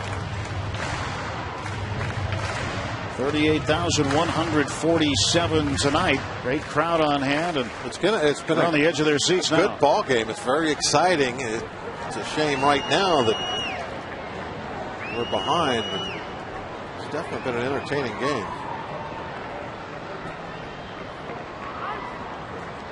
Who knows? We still have one big bat right there at the plate. And another one lurking, and Alvarez on deck. Jones represents the tying run. And now the 1-1 delivery. Outside, 2-1.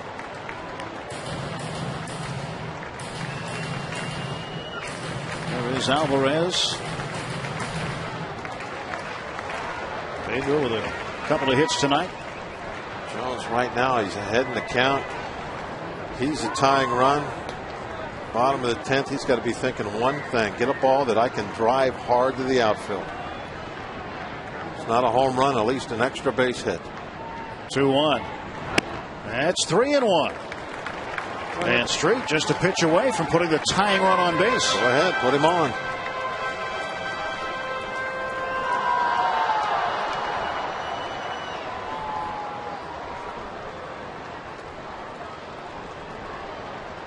Again, Jones, he's in the driver's seat. Pick one out. Swing for everything you got. And a full count, 3-2. Nice cut. He took the big swing here. Just missed. So it comes down to this. 2 down, bottom of the 10th. Rockies up 7-5. McCutcheon at second. Jones the tying run. Street wasn't shy. He came right at him. And Jones awaiting the payoff pitch from Houston Street. He decides which way he's going to grip the baseball. And maybe he changed his mind. He started in the stretch, decided to step off. I still can't get used to guys licking their fingers on the mound. The rule was changed. I see that. And it just doesn't look right. Doing it again. And he's got to get things straight with Miguel Olivo. Ball game on the line with this next pitch, perhaps. One way or the other.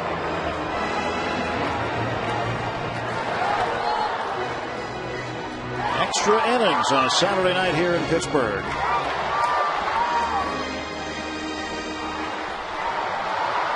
Jones would like to find a way to extend this game further. Come on, Jonesy. Who do you love?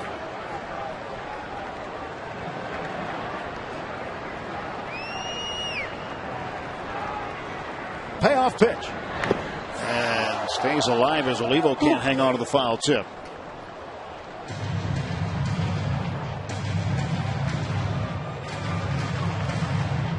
Miguel Olivo could have ended the game if he'd have held on to this one. But the ball just deflected downward. As big a baseball fan as Thorogood is, I'm sure he's out there maybe in that motorhome watching this one and enjoying every second of it. And George Thorogood after the game. Again, the payoff from Street. And Jones stays alive again, tapping it foul. He's not taking that big swing now. He has cut it down a little bit. He's just trying to just stay alive. It looks like it's a changeup. He's slowing down his bat to make contact. The pitch also in a great spot, sinking down out of the strike zone. That was a tough one.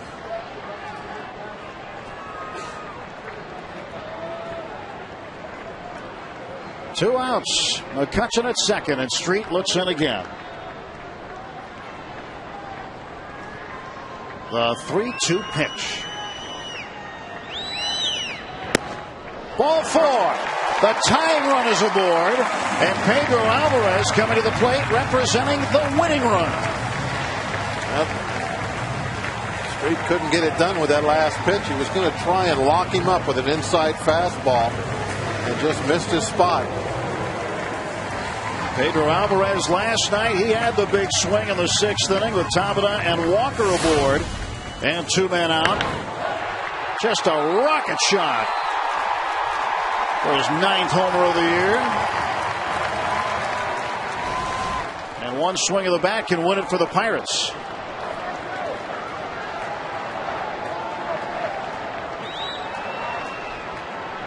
And Alvarez swings and fouls it away.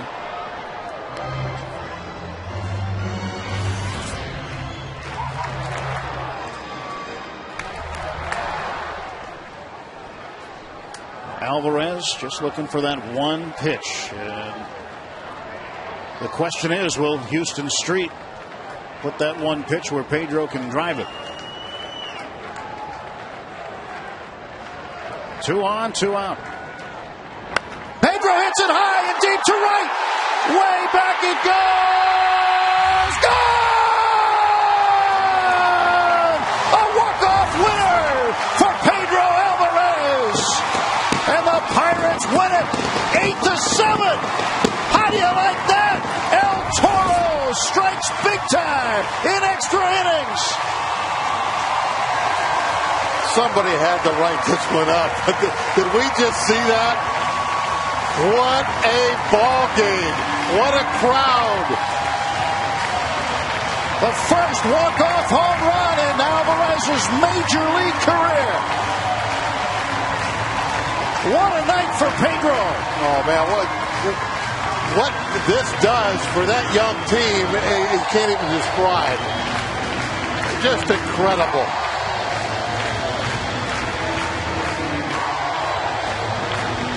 $38,147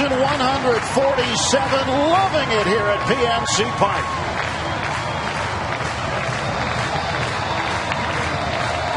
It's an amazing ending. How about El Toro? Pedro Alvarez, second home run in as many nights, his 10th of the year. Right up into Pedro's porch. Above the Clemente wall. In fact, the ball tailed out over the outside half of the plate. Got his arms extended and bye-bye.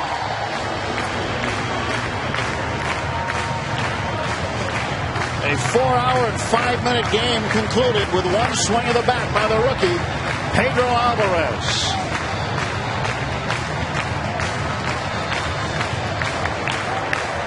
What a night here on the North Shore. That'll do it for our game coverage. Next telecast of Pirates baseball tomorrow afternoon. Rockies and Pirates conclude this series. Paul Mahalam will take on Esmil Rogers. Our coverage begins with the Trip Total Media Pirates pregame show at 1. Then John Wayner joins me for the call at 1:30 here on FSN Pittsburgh, bringing the game to you. Our final score in walk-off fashion, 8-7. Pirates get the win. For Bob Walk, I'm Tim Neverett. Stay tuned. Pirates postgame coming up next.